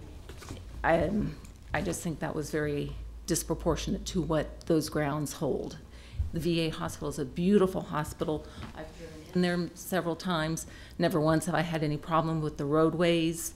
I'm an RN by profession. When the hospital was still a hospital, I did my student nursing out there. I cared for those vets. I come from a military family. I'm there for the vets. I don't want to take anything that's good for the vets. I just think that there has been a lot of, the word I want, probably just by the sleight of the hand that the neighbors have not known. And I don't think that's where a lot of distrust has come from. That's all I have to say. Questions? Questions? John? Yeah. Well, I just say, Ms. Harper, like I said to one of the other gentlemen too, it's, and as Mr. Bayer talked about, there's several steps here, and today is just the blighting question. Right. And I appreciate your comments there, but also stay in tune. And you and others spoke up, I know, at the meeting last week and sent emails in, which I've shared with my colleagues. So thank you. All right. Thank you. Thank you. Anyone else wishing to speak on this item? All right, Mr. Landis, which rebuttal questions? Actually, I wouldn't offer rebuttal. I would say this. I think the conversation about this issue, not blighting but the project, was immensely assisted by the recent email from Mr. Baer. It was not incendiary, but it laid out in very direct and graphic terms areas of serious design considerations in which the sensibilities of the neighborhood, as you can see, are deeply felt and would require significant response and alteration from the developer. I can only hope that the developer listens, as well as you do, to what I think are appropriate comments that reflect the neighborhood concerns. And that, I think, has advanced the conversation more than any other piece so far in this process. Okay. We'll go to Carl, and then to John, and then to Larry. Okay, thank you. Mr. Landis, we are talking about the blight study, and it's a pretty low bar, actually, in many respects. And but in this case, I mean, this is a facility that has been in existence for, well, since 1930, 35, somewhere in that neighborhood. So all of the infrastructure that's been in place all those years is shot, essentially, and needs to be replaced for whatever may happen here. I read in the World Herald this morning about the process that's going on with the VA, and they're looking at this clinic and location, and we don't know where that might be. But just thinking through, if the clinic goes to some other location in the community, and if that were pivotal in this whole plan, then what happens to this campus? The hospital is now being used as a clinic. And you might think those are the same things, but they're not. The building was designed for inpatient care, rooms with beds that people stayed in a week, 2 weeks, a month, 6 months, a year. A clinic is outpatient. People visit, they're tested, practices are done, but generally speaking, they go back to a house, a home, another living setting, rather than that. The building has been transformed from one purpose to another, which is why sections of the building aren't being used, because those were hospital sections. The VA, as I understand it, and by the way, here I am serving as an intermediary of others. The VA has never told me directly. I've heard in third-hand conversations. There will be a new clinic, and this isn't going to be it. It might be at this site, but it will not be the rehabilitation of this building into a clinic. They've done that. It is a clinic, and apparently a clinic that has the loyalty of some of the people that it has served, as you can tell by the people that talk today, but it is not the VA's plan to continue that transformation of this building into a clinic. If it's at this site, it'll be on some other portion of the grounds, and if it's not at this site, it'll be someplace else in Lincoln. To the extent that the decision has been narrowed, I am told, and I can't speak first-person knowledge, the clinic will be in Lincoln, and that is as far as the VA has shown any of their whole cards. And those cards will be made available December 1st of the year. And it's in Lincoln because it's spelled out that way in the congressional record. I mean, that's what's been passed by Congress. I will now take what you tell me, and I'll now give a name to the person who told me that information. I'll say, Councilman Fellers told me. Thank you. I read the bill, so. Yes. Any other, John? Yes. First of all, there were a couple of questions I think Mr. Bear asked. I'd appreciate if you could answer. One, he asked, who paid for the blight study? The developer did, and by the way, that is not uncommon. That is the standard practice. So when somebody wants to do projects in a certain area, the city has said, if you want to do this, you need to go off and get a reputable source. That's a planning function of some kind, professionals. And we serve as we will give them names of people who do this kind of work. And there have been a couple of occasions when the city has paid, but that's rare. This is consistent with the norm. Okay. And the developer is the American First Group? And by the way, I've been in rooms in which the developer's been in the room and, a planning group like this meets, and the planning group will say, thank you, we decline this. We don't think the area is blighted. In other words, what you don't see are the conversations in which people who've wanted to do developments have approached a planning group, and the planning group says, yeah, we drove out and looked at it, and we can tell you now. We don't think the evidence is there. And that has occurred on occasion, didn't occur here. My second, if I may, Mr. Bear also asked, there were a couple other questions here, asked the timeline for TIF, and he was saying, would it be in time for this October 1 groundbreaking that is being proposed by the developer? And perhaps you could review that with the different steps. We have stretched out a schedule in which, if every piece of that schedule fell into place, you would meet the October 1 deadline. It is not a place that occasions or permits significant delays, and a delay will mean that at least the October 1 deadline, and that's not ours, that's the federal government's, wouldn't be met, and that will alter what the developer plans and uses might be in that situation. Could it be done? The answer is yes.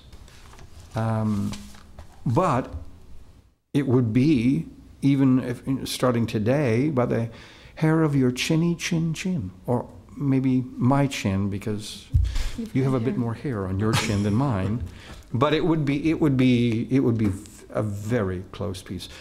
For example, a month's delay would make sure that this probably couldn't be met, which would, I think, intensify. If I were the developer, which I'm not, I would take Mr. Baer's email as gospel and initiate the conversation so that conversations like this would proceed because there had been at least some kind of rapprochement between those two points of view. Would I be correct to assume that you mentioned where you talked about the time frame, that like some other projects that fairly immediately you'll come back to us with a redevelopment plan and move those along? The schedule that we would contemplate would occasion that. I think you'd have to say this project's in flux, wouldn't you? I certainly, sounds that way to me. I'm not going to bet on that.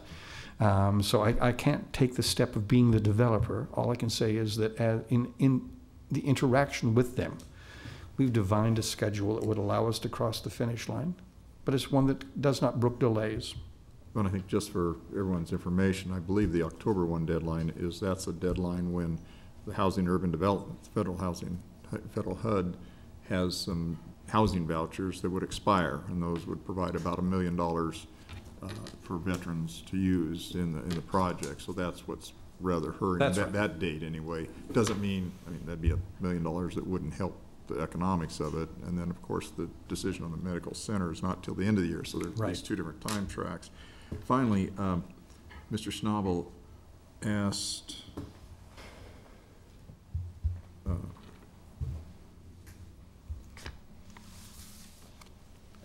shucks. I guess I don't see I thought I had a question. I'll defer to my colleague. Yes. Larry and then Jane. Yeah, okay, pardon me. I have two different questions. One has to do with neighbors' notification, because I've heard multiple times that people feel like they didn't have proper notification about this project or this proposed study. Can you speak to that? And then secondly, I think we've heard some really persuasive arguments about blight and that question some of the findings of the study. We heard that private business has never had the opportunity to develop here.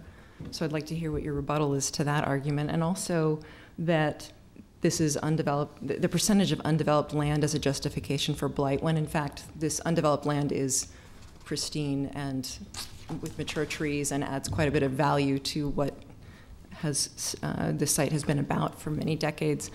Those two arguments do seem to me questionable as factors for blight. If they are, and if you agree, do we still have enough to justify blight at this site? With respect to the first, all the rules that are normally followed were followed. And it's possible that those rules may not qualify or satisfy the demand for notification. There is something that's done in the case of zoning changes in which affirmative knowledge is given to neighbors by letter. That doesn't apply in this case, and it doesn't apply to most decisions that the city makes. What we do is we put in a pretty hard-to-read public agenda in public sources, and that's norm. It's the norm with your notification. It's quite possible that somebody said, well, wait a second, the city council had a public hearing, but you didn't send me a letter. True. And in fact, you do go out of your way, or we go out of our way to call, for example, some of the liquor applicants and say, you really ought to come down. So we take extra steps on occasion, but the normal course is public notice. In this case, those rules were followed. And would it be possible to have it be under the radar? Absolutely. I think there are people who wake up and read about things in the Lincoln Journal and then discover that an issue exists.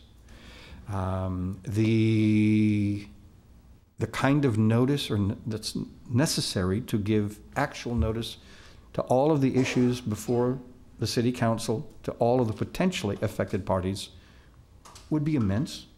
Mm-hmm. So being reasonable is someplace across that spectrum. There is a piece, and by the way, something that we learned from this, and that is that in our fact sheet that the planning department appears, you will see that in the planning commission it says opponents none. Well, that's not true. There are opponents. You heard from them. I think it's true that no opponents appeared, but probably would have appeared as they did today. One of the things that we're going to change, by the way, I've talked to Steve Hendricks, we will say no opponents appeared, which would be a more accurate way of saying what in fact had happened. So with respect to notice, the answer is the law was followed. Okay. And we give notices to people's businesses, their incentives, their streets, their potholes, their police coverage, their fire locations, in exactly the same way we did this. Nothing better, nothing worse. There are some cases when we do better. This is not one of them. With respect to the open space is quite lovely. The value, I can see where parties who look out and then get to see that as their view, that would be an attractive quality. Where you can take as a matter of faith whether or not the private developers would step forward in this case or not. We don't get to play this river twice. It's only played out in the way that it is. I think you can ask the developer and say, look, subtract TIF. Would you be here? Would you do this? Do you know anybody in this city who would? That's a fair question. I think that question is probably answered by somebody who's trying to make the investment break even or make money, as the case may be. That's a private sector market decision. We would guess, if we were to substitute our judgment. When I look at those buildings, it would be costly to remove them. To rehabilitate those buildings would be even more costly. If you were going to do a similar kind of structure someplace else, it would be cheaper. However, it's not as if this has been on the open market for the last 40 years, and there isn't a way of running that clock out. If this opportunity is not one that the city wishes to take, that's fine. We'll live with whatever happens in the off chance. If this opportunity goes away, fine. The conditions that would make it difficult for the market to operate here will be present, and the lure would be present. The lure would be that, the location, the visibility, the presence of mature trees. They will have to jump over two things: the Veterans Administration, who will not let this be used for non-veteran related purposes other than the extended lease that was given in this case and disappears if it's not acted upon. Either it's this opportunity or we don't know the future. But we know that that future will be shackled by the need of the Veterans Administration not to part with the land for some other purpose, to have it be, for example, single-family home ownership or something like that.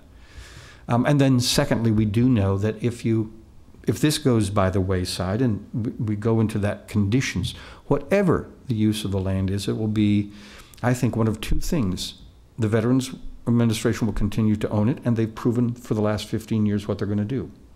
You've seen it. They haven't changed their mind. It'll continue. And the second thing is the private market, if it possibly can, will try to step in, and when it does, it'll be faced with those costs. But beyond that, I can't speculate. Jane, well, did you have I just want to scale you back a little bit, because my question was really, if you took out those two findings, which I think they make reasonable arguments as those not necessarily contributing to blight, are there still enough factors to justify a determination of blight? If you took out the dilapidated buildings, you mean, or the No. infrastructure? If you took out the presence of undeveloped space, and if you took out the factor of private business not investing in this area, not having opportunity to invest. Oh, I think the presence of both blighted factors and substandard factors, without those two, are present in this case. Thank you. However, I do that because I believe that, but I think also the report would say the same thing. The question hasn't been asked of the writer of the report, the Hannah Keelan firm, Right. and you're speculating about a piece that's not there. So I certainly can't speak for them. I would speak for myself to say, this is a blighted and substandard area. Jane. Well, first of all, I want to thank all the wonderful comments from the neighbors and those in the community that really care about the future of this property and the direction it's going. And I'm hoping, Dave, you could talk a little bit about the partnership with the Seniors Foundation and the Area Agency on Aging. I've had the good fortune to work with that group, being a county commissioner, and I know that they're the biggest advocates of low-income elderly and certainly making sure that there is affordable housing. And can you talk a little bit more about the timing? Because I know the neighbors brought that up, about the timing of getting the HUD funding so that they could start those housing or multifamily housing project on this piece of ground, and the partnership, and what would be lost. Let me take a piece of that and then see if we can clear from there. Let's talk about the Seniors Foundation and the city's interaction with this. Our own Seniors Foundation and our aging partners would like to be at this location. In fact, they're part of the team that won the RFP from the federal government. They would tell you that we have a senior location in 10th and O, that parking is difficult. That in fact the transportation units that support that are housed on South Street rather than there. And that other of the services that they have are in multiple locations, which they could condense if they were here. They would also like them to have them be in proximity to health services of one kind or another. A couple of the buildings on this location would be health related. But there is a hospital in the area. There would be a veterans clinic in the area, so that I think they would say that there would be a synergy in the effectiveness of the seniors' services were they at this location. I'm speaking secondhand, and perhaps those questions could be directed to them at some other stage along the conversation, if we get to continue with that conversation. If you could divine another question out of what you were asking me, I would do my best to answer it. Well, I guess you sort of addressed it, and I know John brought it up as well, the timing concerning the housing component and the development of that housing on the property. I know the neighbors have expressed concerns about the setback, losing some of the amazing vistas, but I'm hopeful that as part of the redevelopment, as it goes forward, that their comments will be incorporated, and some of the housing units may or may not be relocated to more appropriate areas, say along 70th Street perhaps. But talk about the essential funding to get that housing jump-started and underway. You're asking me to... Point of order? All right, so we're talking about the blight study. I think talking about the redevelopment or giving anyone else an opportunity to speak about a future item on our agenda is kind of out of order, but we'll continue. If you have a question about the development study, we'll keep going on that. But if we can keep it to the blight study, I think then we'll have a further hearing maybe someday on what's planned to go in on this area. Mr. Chair. Do you have further questions? No, I guess not. Cindy. Thank you. Mr. Landis, I just want to confirm a couple things. The property is owned by the Veterans Administration, is that correct? To my knowledge, yes. Okay, and have they weighed in on the idea of blighting this particular property? I've had no direct conversation with them one way or the other.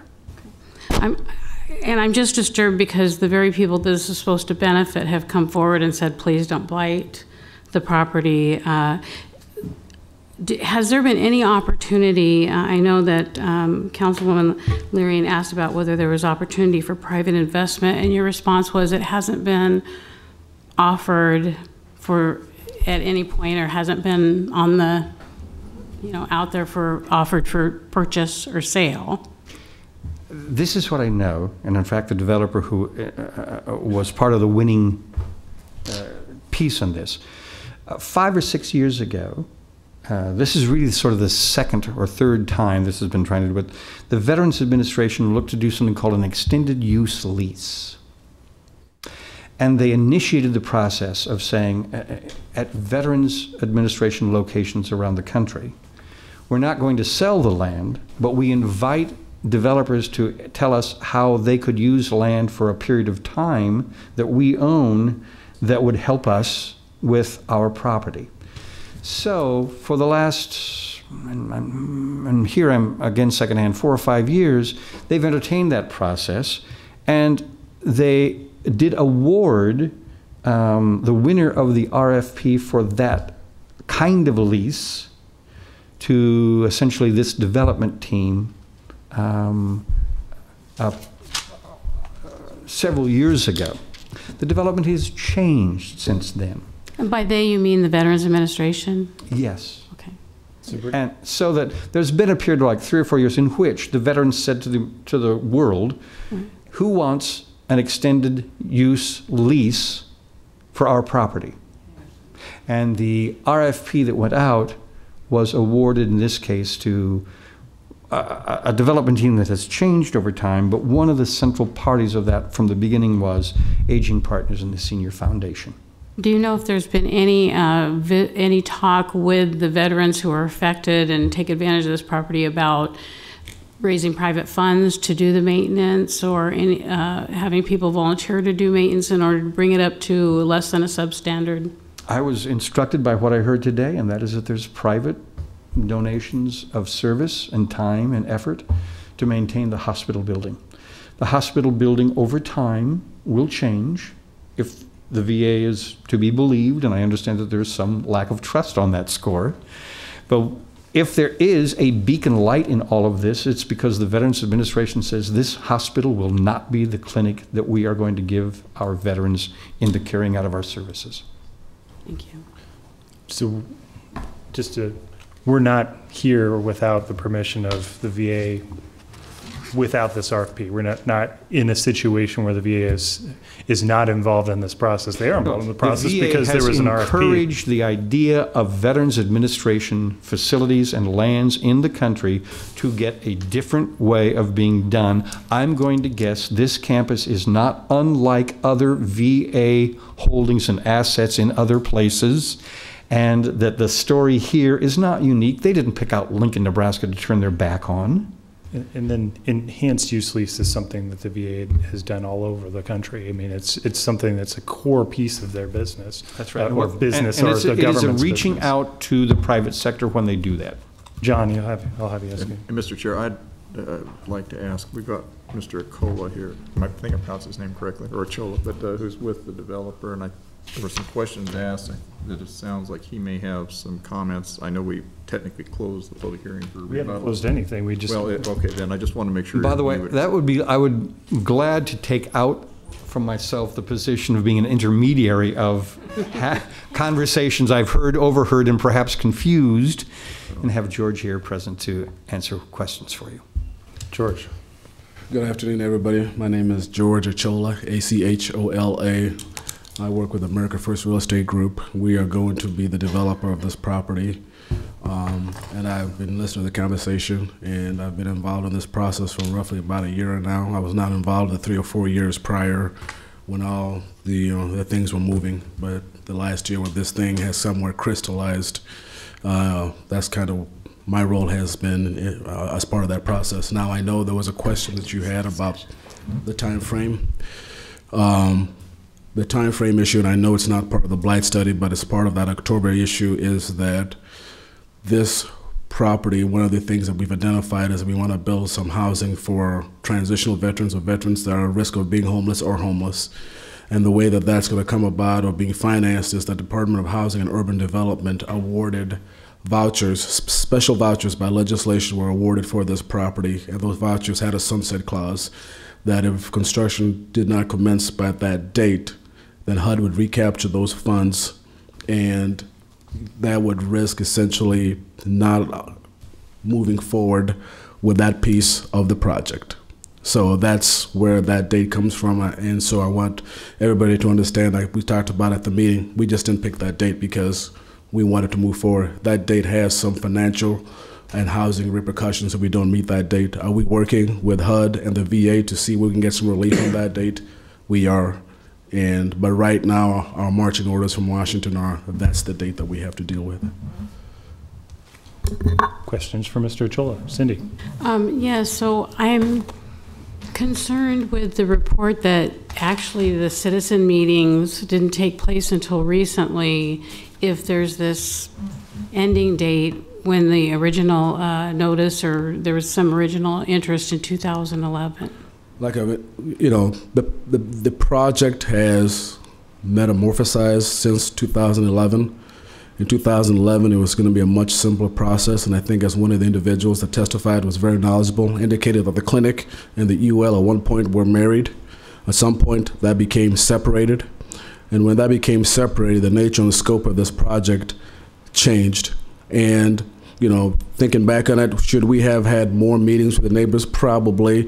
But I think part of our concern was we did not have a project that we had from a financial point of view, from a development point of view, that we thought we had enough information to go to the neighbors. And also part of this process, we're also negotiating with the federal government. So we're negotiating with the federal government an enhanced use lease agreement. That is not a simple agreement. It's a 75-year agreement. And if you can imagine, a 75-year agreement is very complex and has certain intricacies that we have to deal with. And until such time that we felt that we were down the road far enough with the VA that we kind of could say we had an agreement in principle, we thought that we probably did not want to get the cart before the horse, because I think the worst thing that could have happened was we start having meetings with the neighbors or things when we move forward in that vein, and then all of a sudden we have a disagreement with the VA and we don't have a project.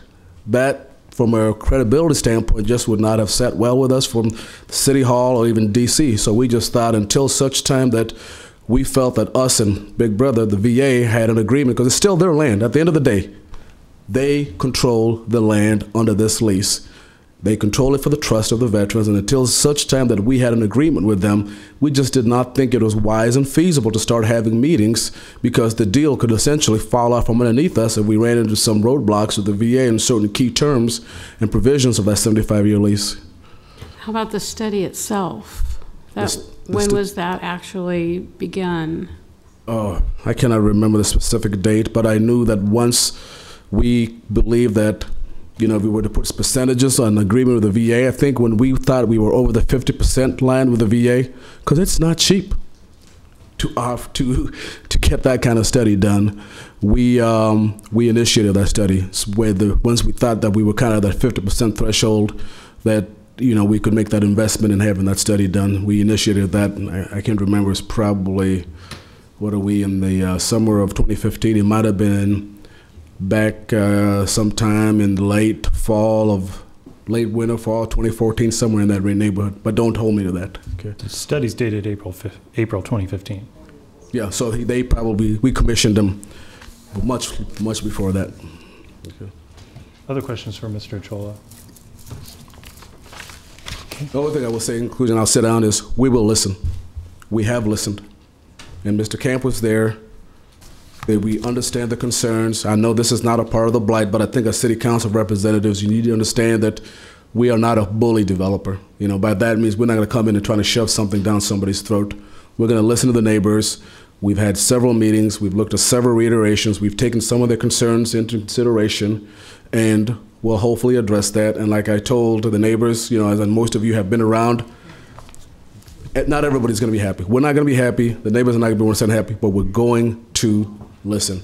The clinic piece, we have no control over that. We would love to have the clinic there, but that's Washington, D.C. that's ultimately going to make that decision. Have we reserved land for that clinic? Yes, we have.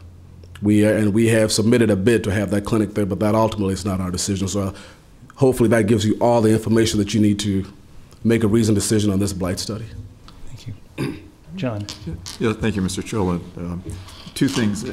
As I see this, you had the two meetings last week. One was with the veterans at 5 o'clock, and then at 7 you had the neighbors in. And I believe Mr. Bear gave you a copy of the concerns the neighbors have there, or if not, you can have my copy here. I asked him for it, so hopefully he'll email it to me. Okay, good. And so I appreciate your looking at that, and I know you said, and you just reiterated that you'll address. I think we've drifted off the blight discussion. Well, but I think while Mr. Chola's here, I'd just like to reconfirm that part, that you'll be doing it just to help in this process. Absolutely. And then secondly, the veterans, I know you don't have control over the VA on its decision on the clinic. What can we do as the city and others to perhaps get the two timelines together to help? Because I think that would, you know, the uncertainty of the veterans and all, and just to see. Can me and you talk after this? Yeah, I think that's let me the best talk way with to you, handle and then this. you can brief your council members. But I have some thoughts. Okay, but they're thank more you. strategic. So I'd rather not, with the whole world listening, I'd rather not put those out there. But I think the strategic considerations we can talk about. Okay. Mr. Landis, I think Larian had one more question for you before we kind of move off of the staff question portion. When we look at blight and substandard conditions, we have some thresholds. So for blight, according to our analysis that was presented to us, you only, I would reiterate Councilman Eskridge's comment that the bar is pretty low. You only actually have to meet one of 12 factors to qualify for blight, and one of 4 conditions to qualify as substandard. In what we've been presented today, even if you take out the assessment that some of the land has been underdeveloped, if you strip that away, you still have strong presence of 2 substandard conditions, and we also have about 4 different ways in which this qualifies as blight. Is that correct? Yes. The study says there are 2 that are clearly present and 2 that are seriously implicated, meaning that there are multiple forms of either that they would say qualify as blight. And by the way, we would agree with those. Mm-hmm. On the other hand, this is a factual question, and you are the jury. We are the advocates. And in fact, this is a factual question that's placed before you with this kind of evidence that you've been given. I just wanted to clarify the criteria. Yeah, thank you. All right, thank you. Thank you. Okay, we'll move to the next item. Is the gate open? What's that? Is the gate open out at the parking This is a question about parking at the north Yeah, lot. you can get a parking pass if you go into our doors. There's parking passes that are there. And for those who are leaving, we will be voting on this. You might want to stay if you want to know how it turns out. But, okay. All right, next item, please. Item 37 is approving the continuation of an interlocal agreement between the Nebraska Game and Parks Commission and Lower Platte South NRD for the Saline Wetlands Conservation Partnership. Genrick with Lincoln Parks and Recreation. This is the 5th time that we have actually renewed this interlocal agreement, which started in 2002. And it outlines the responsibilities of each one of the partners as well as their financial obligation. And it's based on the environmental trust grant that we have been applying for and receiving since 2002. Questions for Terry? Cindy. Thank you. Can you tell us the status of the 2015 grant application? That application will be due in September of this year. So we don't know what the outcome of that is at this time. So it hasn't been filed as of... That's correct. Okay. That's correct. I can tell you that the previous 4 applications, we've actually finished in the very top 5–10% of all the applications that were approved. Thank you. Any other questions? All right, thank you. Anyone else wishing to speak on this item? Next item, please. Public hearing ordinances, second reading and related resolutions. Item 38 is amending Chapter 12.08 of the Lincoln Municipal Code relating to parks, general rules and regulations by amending sections 12.08.010 and 12.08.270, providing a definition of fundraising, and adding the Woods Park Tennis Center to the list of facilities where alcoholic beverages may be served during fundraising activities. Good afternoon. Lynn Johnson with Lincoln Parks and Recreation. This is an amendment to Chapter 12 of the Lincoln Municipal Code that has to do with Parks and Recreation. There are two elements of this. One of them is adding a new definition for fundraising activities. Previously, there had not been a definition within the code.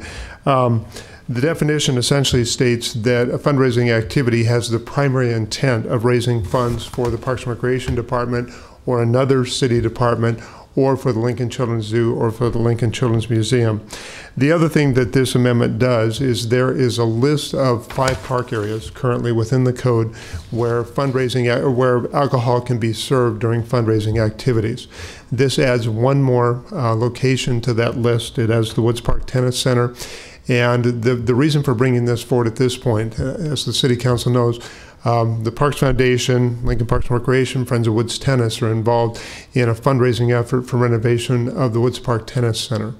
And the fundraising committee is interested in doing an event perhaps around Labor Day, around the U.S. Open. And so there is interest in bringing forward a proposal to do a fundraising event where alcohol would be served at the tennis center. So that's why we're bringing it forward for your consideration at this time.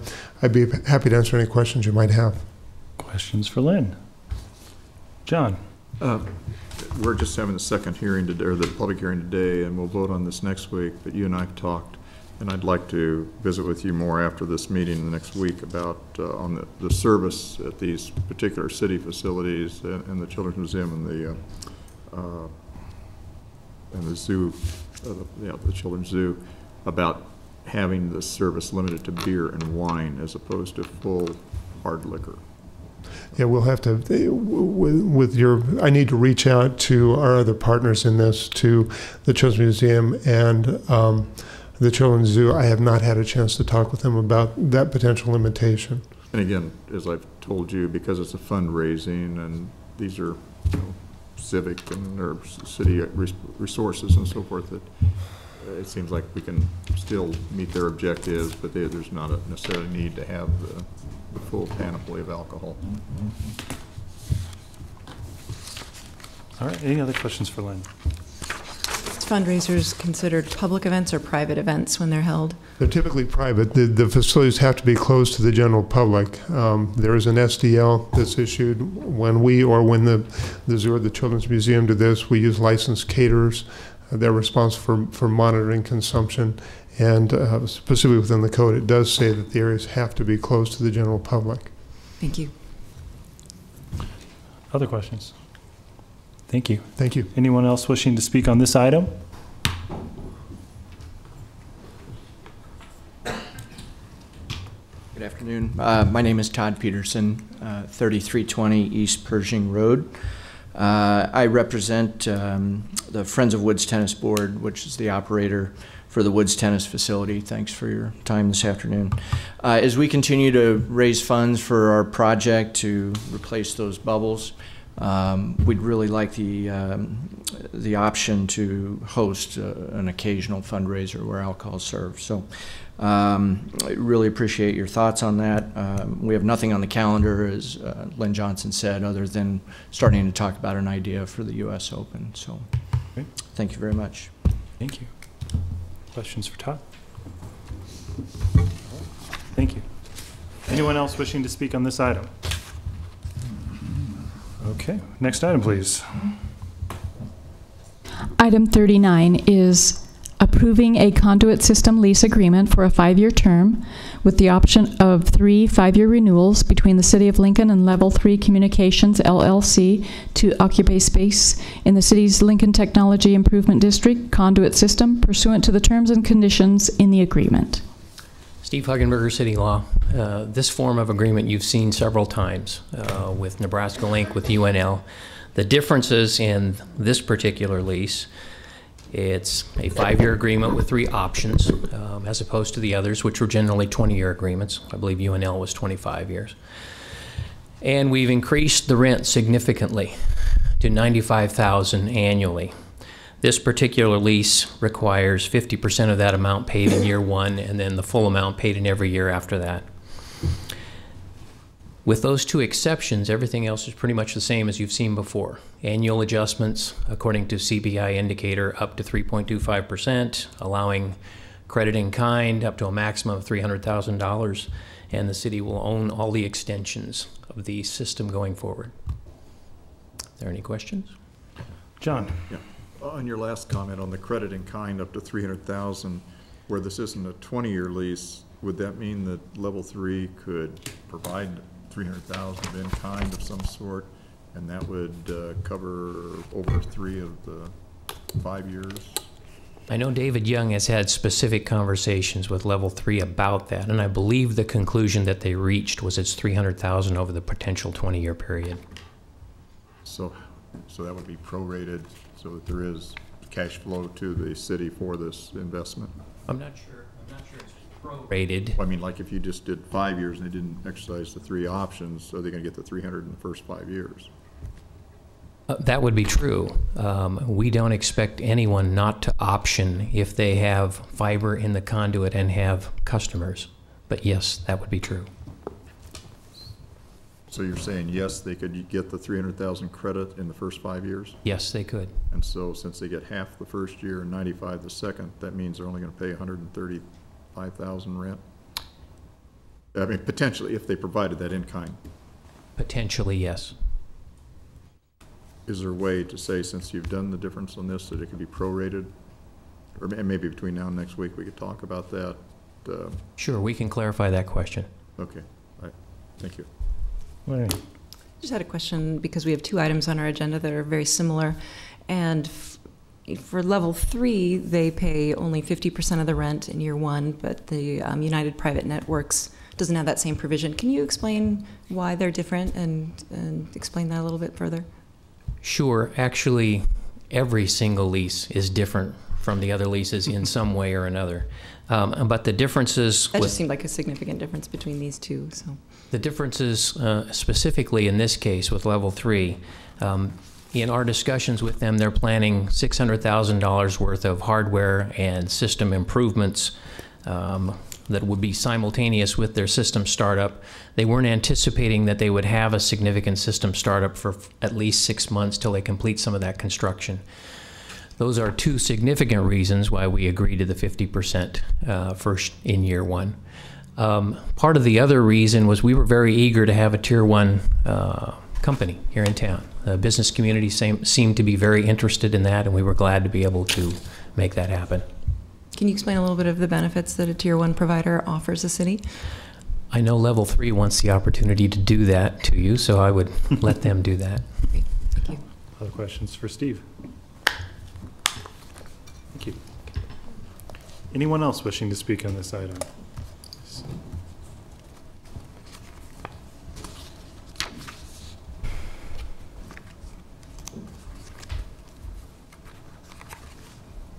Hi, my name is Travis Noble. I'm the general manager for Level 3, and I support the Lincoln market. And first of all, I'm very happy that we're in the Lincoln market, and I think a lot of the businesses in this area are happy to have a Tier 1 provider, and I'm open to answering any questions about what that means. Well, let Larry ask her question again. Well, can you tell us what this will do for our city and for our businesses and potentially residential? So one of the things that Level 3 does is we look at ourselves as a local to global provider. So we're a $13 billion company, and $8 billion company. We've got 13,000 employees across 60 plus countries. So it's really that local to global experience. One of the things when I explain this, Level 3 is kind of a big airline company. We have lots of traffic going across the world. And also, you also then need a taxi company to get from the airline, from the airport to the local companies. So in this case, what we're doing is using the local Lincoln conduit, the city conduit, to come from our long haul network to get the local companies out of Lincoln, out of the region, out of the state, and out of the country. They can have any one or all those options, and not all of the telecommunications companies in the Lincoln area do that. So it allows for the enterprise businesses in this area to get where they need to go, where the business is, and it allows us to bring competition to the area.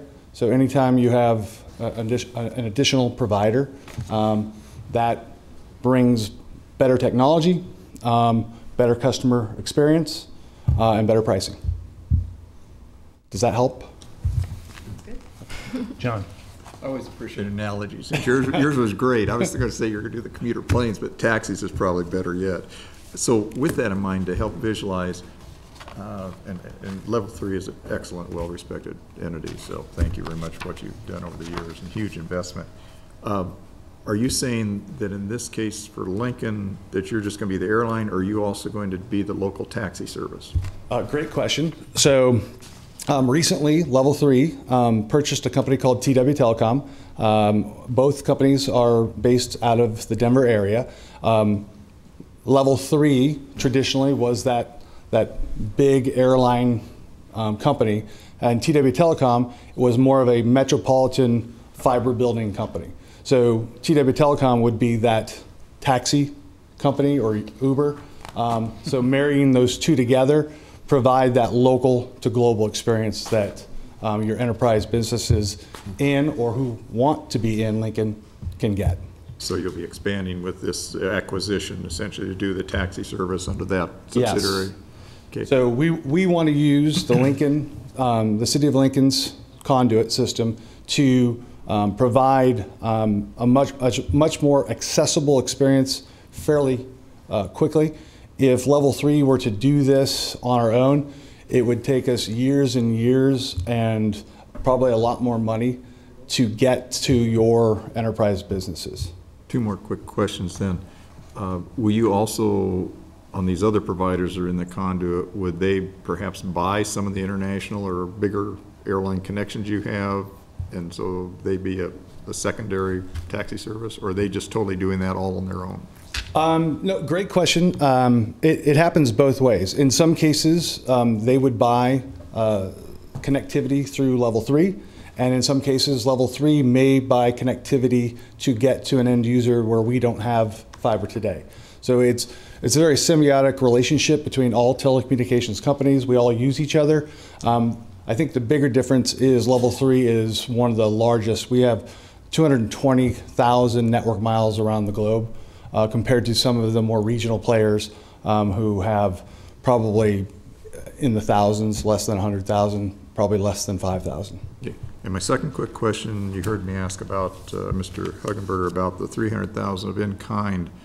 And I don't know if you followed that question, but I followed the question. I don't know if I have an answer for you. Oh, okay. But please ask it again. Well, the question would be, since you're just doing the 5-year versus the others have been 20 years, and the first year you get half rent, so 47.5 plus 95 the second year, potentially in that first 5 years, that's all you would pay cash. Now recognize you'd have the in-kind, but I guess my question is premised on the idea, well, perhaps we should prorate it so we get you here for 20 years, and you probably will be anyway, but since you are just a 5-year commitment, yep, the options are at your Level 3's option.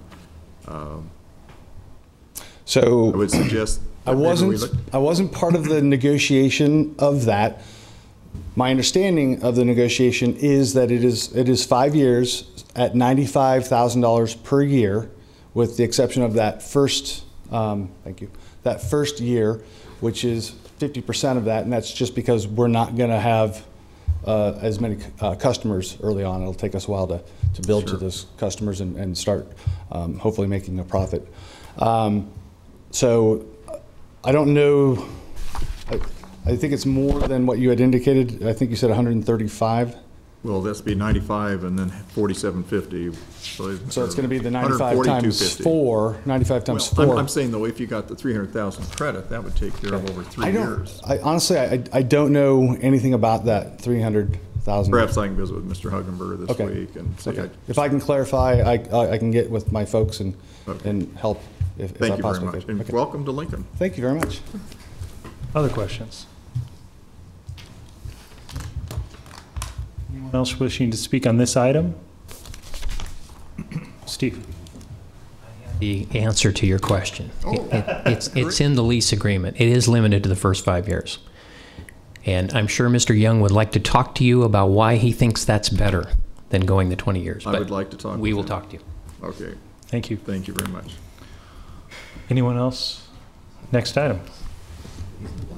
Item 40 is approving a conduit system lease agreement for a 20-year term between the City of Lincoln and Unite Private Networks, LLC, to occupy space in the city's Lincoln Technology Improvement District conduit system pursuant to the terms and conditions in the agreement. Steve Huggenberger again, City Law. This is the Unite version of the same agreement. There is one difference between Unite and all the other providers. With Unite, we have, I believe there's 23 leases that we have signed with Unite prior to the conduit system. And so we were trying to figure out a way to bring all these things under one umbrella of regulation and terms and conditions. And this agreement does that. This is a system-wide lease. You have previously approved a linear foot version with Unite, and that was to help them out on something they needed quickly in the Haymarket area. This will supersede all of that with the exception of one of those leases, and that's the lease that runs from Lincoln to Ashland. It runs to the water department there. We're not including that in this version of things.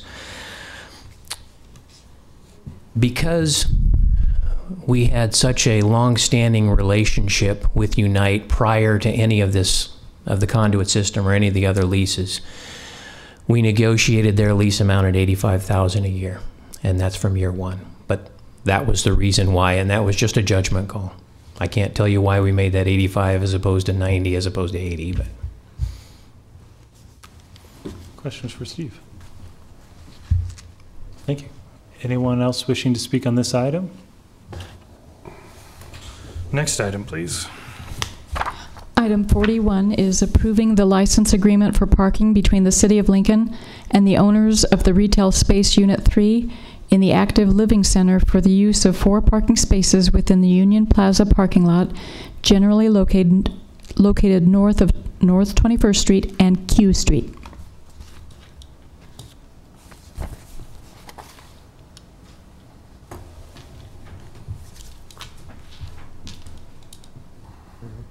Good afternoon again. Len Johnson with Lincoln Parks and Recreation. I'll kind of point out where we're at with this item. These 3 blocks are Union Plaza, just north of O Street, between 21st and 22nd Street. This area that's identified as 250 is what we call the Active Living Center, or the Jane Snyder Trail Center condominium. It's a 3-unit condominium.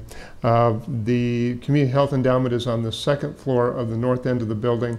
Parks and Recreation has a meeting room, community room on the 1st floor on the south end, public restrooms, and then there is a retail unit on the north end of that building. And Ms. Peeks Dittman was here earlier this afternoon to talk about a liquor license for the cafe or the local foods enterprise that they're proposing to operate or plan to run in that end of the building. What's before you today is a very similar agreement with that, with Dittman's that we have with Community Health Endowment. As part of the Union Plaza development, we built a parking lot in this area, public parking lot in this area. Probably those 3 cars, as a matter of fact, that you see there. We have an agreement where we provide 4 spaces to Community Health Endowment. The agreement that is before the City Council this afternoon would designate an additional 4 spaces in that lot for use by the Dittmans or their employees. And then the visitors to their business would have access to on-street parking as well as other parking, other parking spaces in that lot. This is for a 28-year period. It would have the opportunity for 4 additional 10-year period, or extension for 4 additional 10-year periods. As we developed the concept of the active living condominium, we agreed that Parks and Recreation would be responsible for the exterior maintenance, the landscape maintenance, and maintenance of the walkways around the building. And so this agreement anticipates that we would be responsible for maintenance of the parking lot, including snow removal. And I'd be happy to answer any questions that you may have. Questions for Lynn? All right, thank you. Thank you. Anyone else wishing to speak on this item? Next item. We can go into the voting session. Let's do it.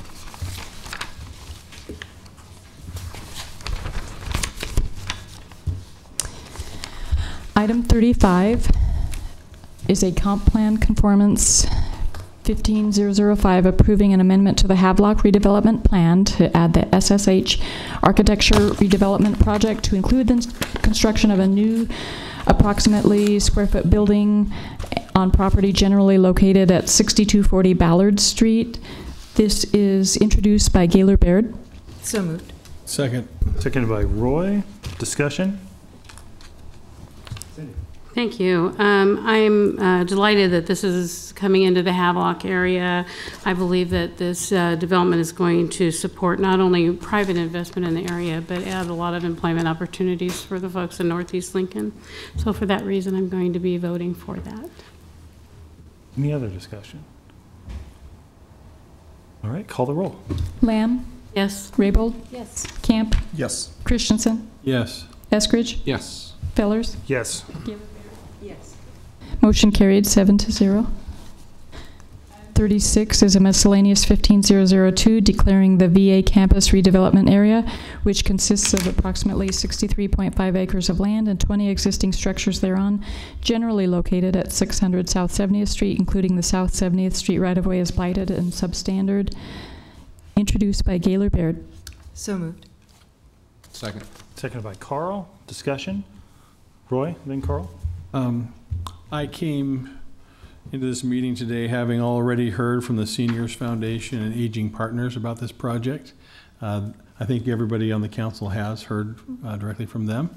And I came prepared to listen and to fully support this item. I also am a strong advocate for Seniors Foundation and Aging Partners. And I'm also a strong advocate for veterans. And I live in the neighborhood, in the Wedgwood neighborhood. And today I was persuaded. Thank you for coming. Thank you for your voice. You've been heard, and I will not support this. I don't think we've met the standard. And it maybe, technically you can say we met a standard, but the bar is pretty darn low if that's the standard has been met. Carl. I appreciate Roy's thoughts here. It's without, and thank you for coming, because without question the VA and the services that the VA provides is tremendously important to you and to many others in the community. This is a historic location. It's important to the city. It's important that it be able to continue providing the services that it does. Unfortunately, there are 20 buildings on this location, and I think 18 of them, as I recall, are pretty much dilapidated or in very poor condition. Only 2 or 3 are usable. Of course, the main one being the hospital, now clinic, is the one that matters the most. What we are asked to do today is simply to declare that this area is blighted. That sounds terrible. If you're a neighbor and live in something that's called blighted, it makes it sound like there are rats and all sorts of problems there, which that doesn't mean what that is. I live in a blighted neighborhood, I know, and it's just something that may lead to something else. If this doesn't happen, if nothing happens here, then we just see the continued deterioration, and in fact, if the VA decides to take a clinic elsewhere, then I'm really concerned about what happens then. So I will vote in support of blighting this area. John. Well, I too appreciate all of those who testified on this. We are just addressing the blight designation. And I think as the council and others know, in the last many years, I've had concerns on this low level that we've had, or the low bar for blight. I know this campus well. I think Mr. Holloway and I started going out there about the same time. And I have concerns because the neighbors brought out some points and others that it's just such a low bar. And but at the same time, I understand America First and the developers, what they're looking at is basically 4 levels of economic assistance to try to get a development going, which would include the TIF, the HUD vouchers, include federal tax credits and state tax credits. And tangentially that is this difficulty of the VA center decision not running on the same time frame as the this HUD requirement. Really, HUD is what's forcing that October 1 deadline. And I'm looking forward to visiting with Mr. Chola after the meeting, because I think there are some things that we need to do to work through our congressional delegation, others, to emphasize that you need to coordinate these together. I've talked to a lot of the veterans before that meeting, and I wasn't at the actual veterans meeting, but again, the concern being this is our clinic here, and it would be really helpful to everyone if they knew that's where it was going to go. It sounds like that's up in the air. But since we are just talking about the blight, I think we need to work with the state legislature, which defines blight, and the whole TIF project, or the TIF program. I think there's a lot of value in tax increment financing as an economic tool, and it's one of the few we have. But I can't go along with this being declared blighted. I want to see what America First can do and so forth, but I think my colleague, Mr. Christensen, said that it's really reaching to call this blighted. There's some vacant buildings, but you go in that clinic and it's as modern as any you'll find anywhere in the city, and the campuses, as one of the testifiers talked about, it's parkland, and so. Jane. I realize that blighting a location does sound bad, but it is an economic tool that allows an appropriate use for the property or appropriate economic development to continue to put the property to better use. And after looking at the buildings and trusting, working with the redevelopment team that hopefully will work with the neighbors on coming up with the best use for that property, and hoping the Veterans Administration still retains a new clinic, a better clinic at this location, the blight study is one step in that direction. And I will support this proposal for the blighted area. Cindy. Yes, thank you. I appreciate the testimony of everyone that came forward today. I think that's really important for us to kind of know the behind the scenes. I wish I had been at the facility on Saturday for the celebration. It was stinking hot, so I just celebrate you guys for even doing it. But I do wish I would have been there to look the place over. That said, I have some major concerns with this. I have concerns that the veterans themselves who are supposed to be served don't wish to have this blighted. I have concerns with the lack of notice, apparently, regarding the blighting process. I also have concerns with a study that basically foretells that what it's looking at is those things that could, in fact, substantiate the existence of blight and substandard conditions, which I think was just kind of a predisposed determination. That said, I know that there doesn't appear to be anything that the Veterans Administration has been doing with this particular land, but I would like to see the citizens, the neighbors, and the vets be able to perhaps be a little proactive from here forward in finding ways to remove the deterioration that is listed as blight. I also have a concern on considering something as substandard and undeveloped land when in fact it was part of the plan of the campus, and it has this beautiful green space and these mature trees, so I will not be supporting the resolution. Okay. Yeah, well, no, I do want to speak. Yes, this is tough because even though we're just looking at blight today, we all know that this is part of a larger proposal. So thank you for coming down, and thank you for those of you who have emailed us even before today to share your concerns, because those concerns are already being read and listened to and addressed prior to this public hearing. For a blight designation, we know it doesn't take a lot, and we have a study that gives us multiple factors about the age and obsolescence of these buildings and the outmoded infrastructure. It's hard to look at that data and know that the definition we do have today for blight and substandard conditions and not come to the conclusion that this qualifies technically.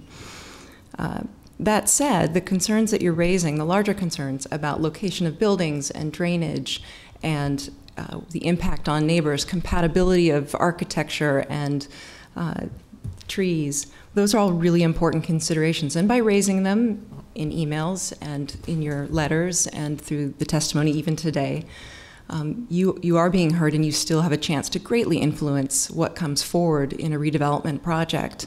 I think that I can guarantee you that the developer who's here and lawyers for the developer who we've had conversations with recognize that they have a lot of work to do to work with neighbors to make sure that this addresses those concerns. And I think that what sounds like a split vote coming is likely to underscore that for them. So you are making a difference.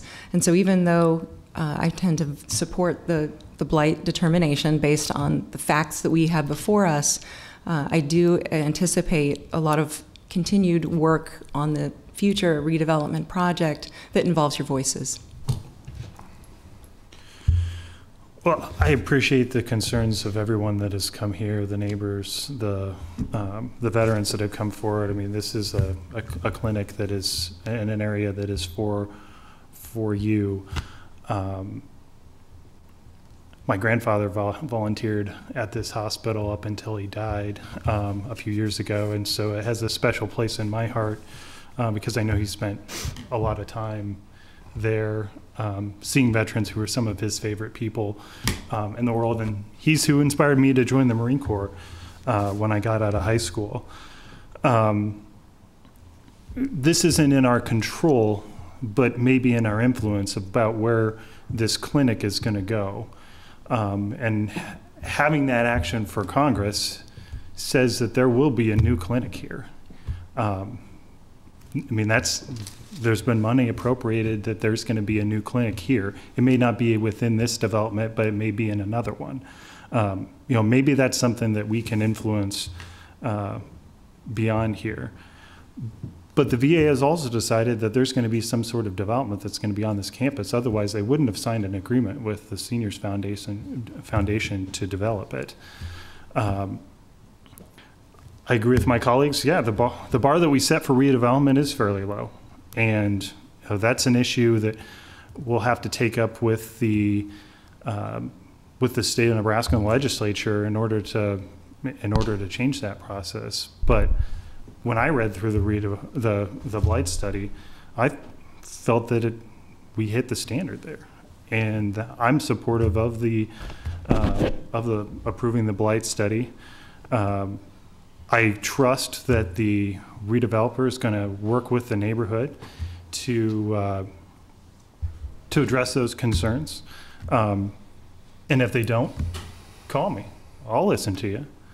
But for right now, I think this is the right plan to move forward, and we'll see a redevelopment agreement if the city and the developer can come to terms. But right now, I think this is the right path forward. So call a roll. Lamb? No. Raybold? Yes. Camp? No. Christensen? No. Eskridge? Yes. Fellers? Yes. Gaylor Baird? Yes. Motion carried 4-3.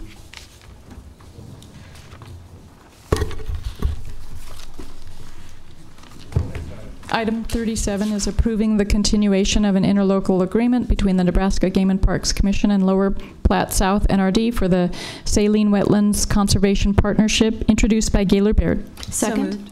Oops. Keisha. You seconded before you moved. All right, seconded by Jane. Discussion? Good note, Dan. Call the roll. Lamb? Yes. Raybold? Yes. Camp? Yes. Christensen? Yes. Eskridge? Yes. Fellers? Yes. Gaylor Baird? Yes. Motion carried 7-0. Public hearing ordinances second reading are items 38 through 41. Ordinances third reading and related resolutions. Item 42 is a miscellaneous 15001 application of Lincoln North Creek LLC to vacate a portion of North Creek Commercial Park final plat, generally located at the end of Wildcat Drive and Whitehead Drive, introduced by Eskridge. So moved. Second. Seconded by Roy. Discussion? Call the roll. Lamb? Yes. Raybold? Yes. Camp? Yes. Christensen? Yes. Eskridge? Yes. Fellers? Yes. Gaylor Baird? Yes. Motion carried 7-0. Resolutions first reading are items 43 through 48. Ordinances first reading and related resolutions are items 49 through 56. Pending list, date certain, none. Pending list, none. And this is not an open microphone session. Mr. Chair, I move adjournment. Oh. Second. Seconded by Jane. Call the roll. Lamb? Raybold? Yes. Camp? Yes. Christensen? Yes. Fellers? Yes. Gaylor Baird? Yes. Motion carried 7-0. We're adjourned.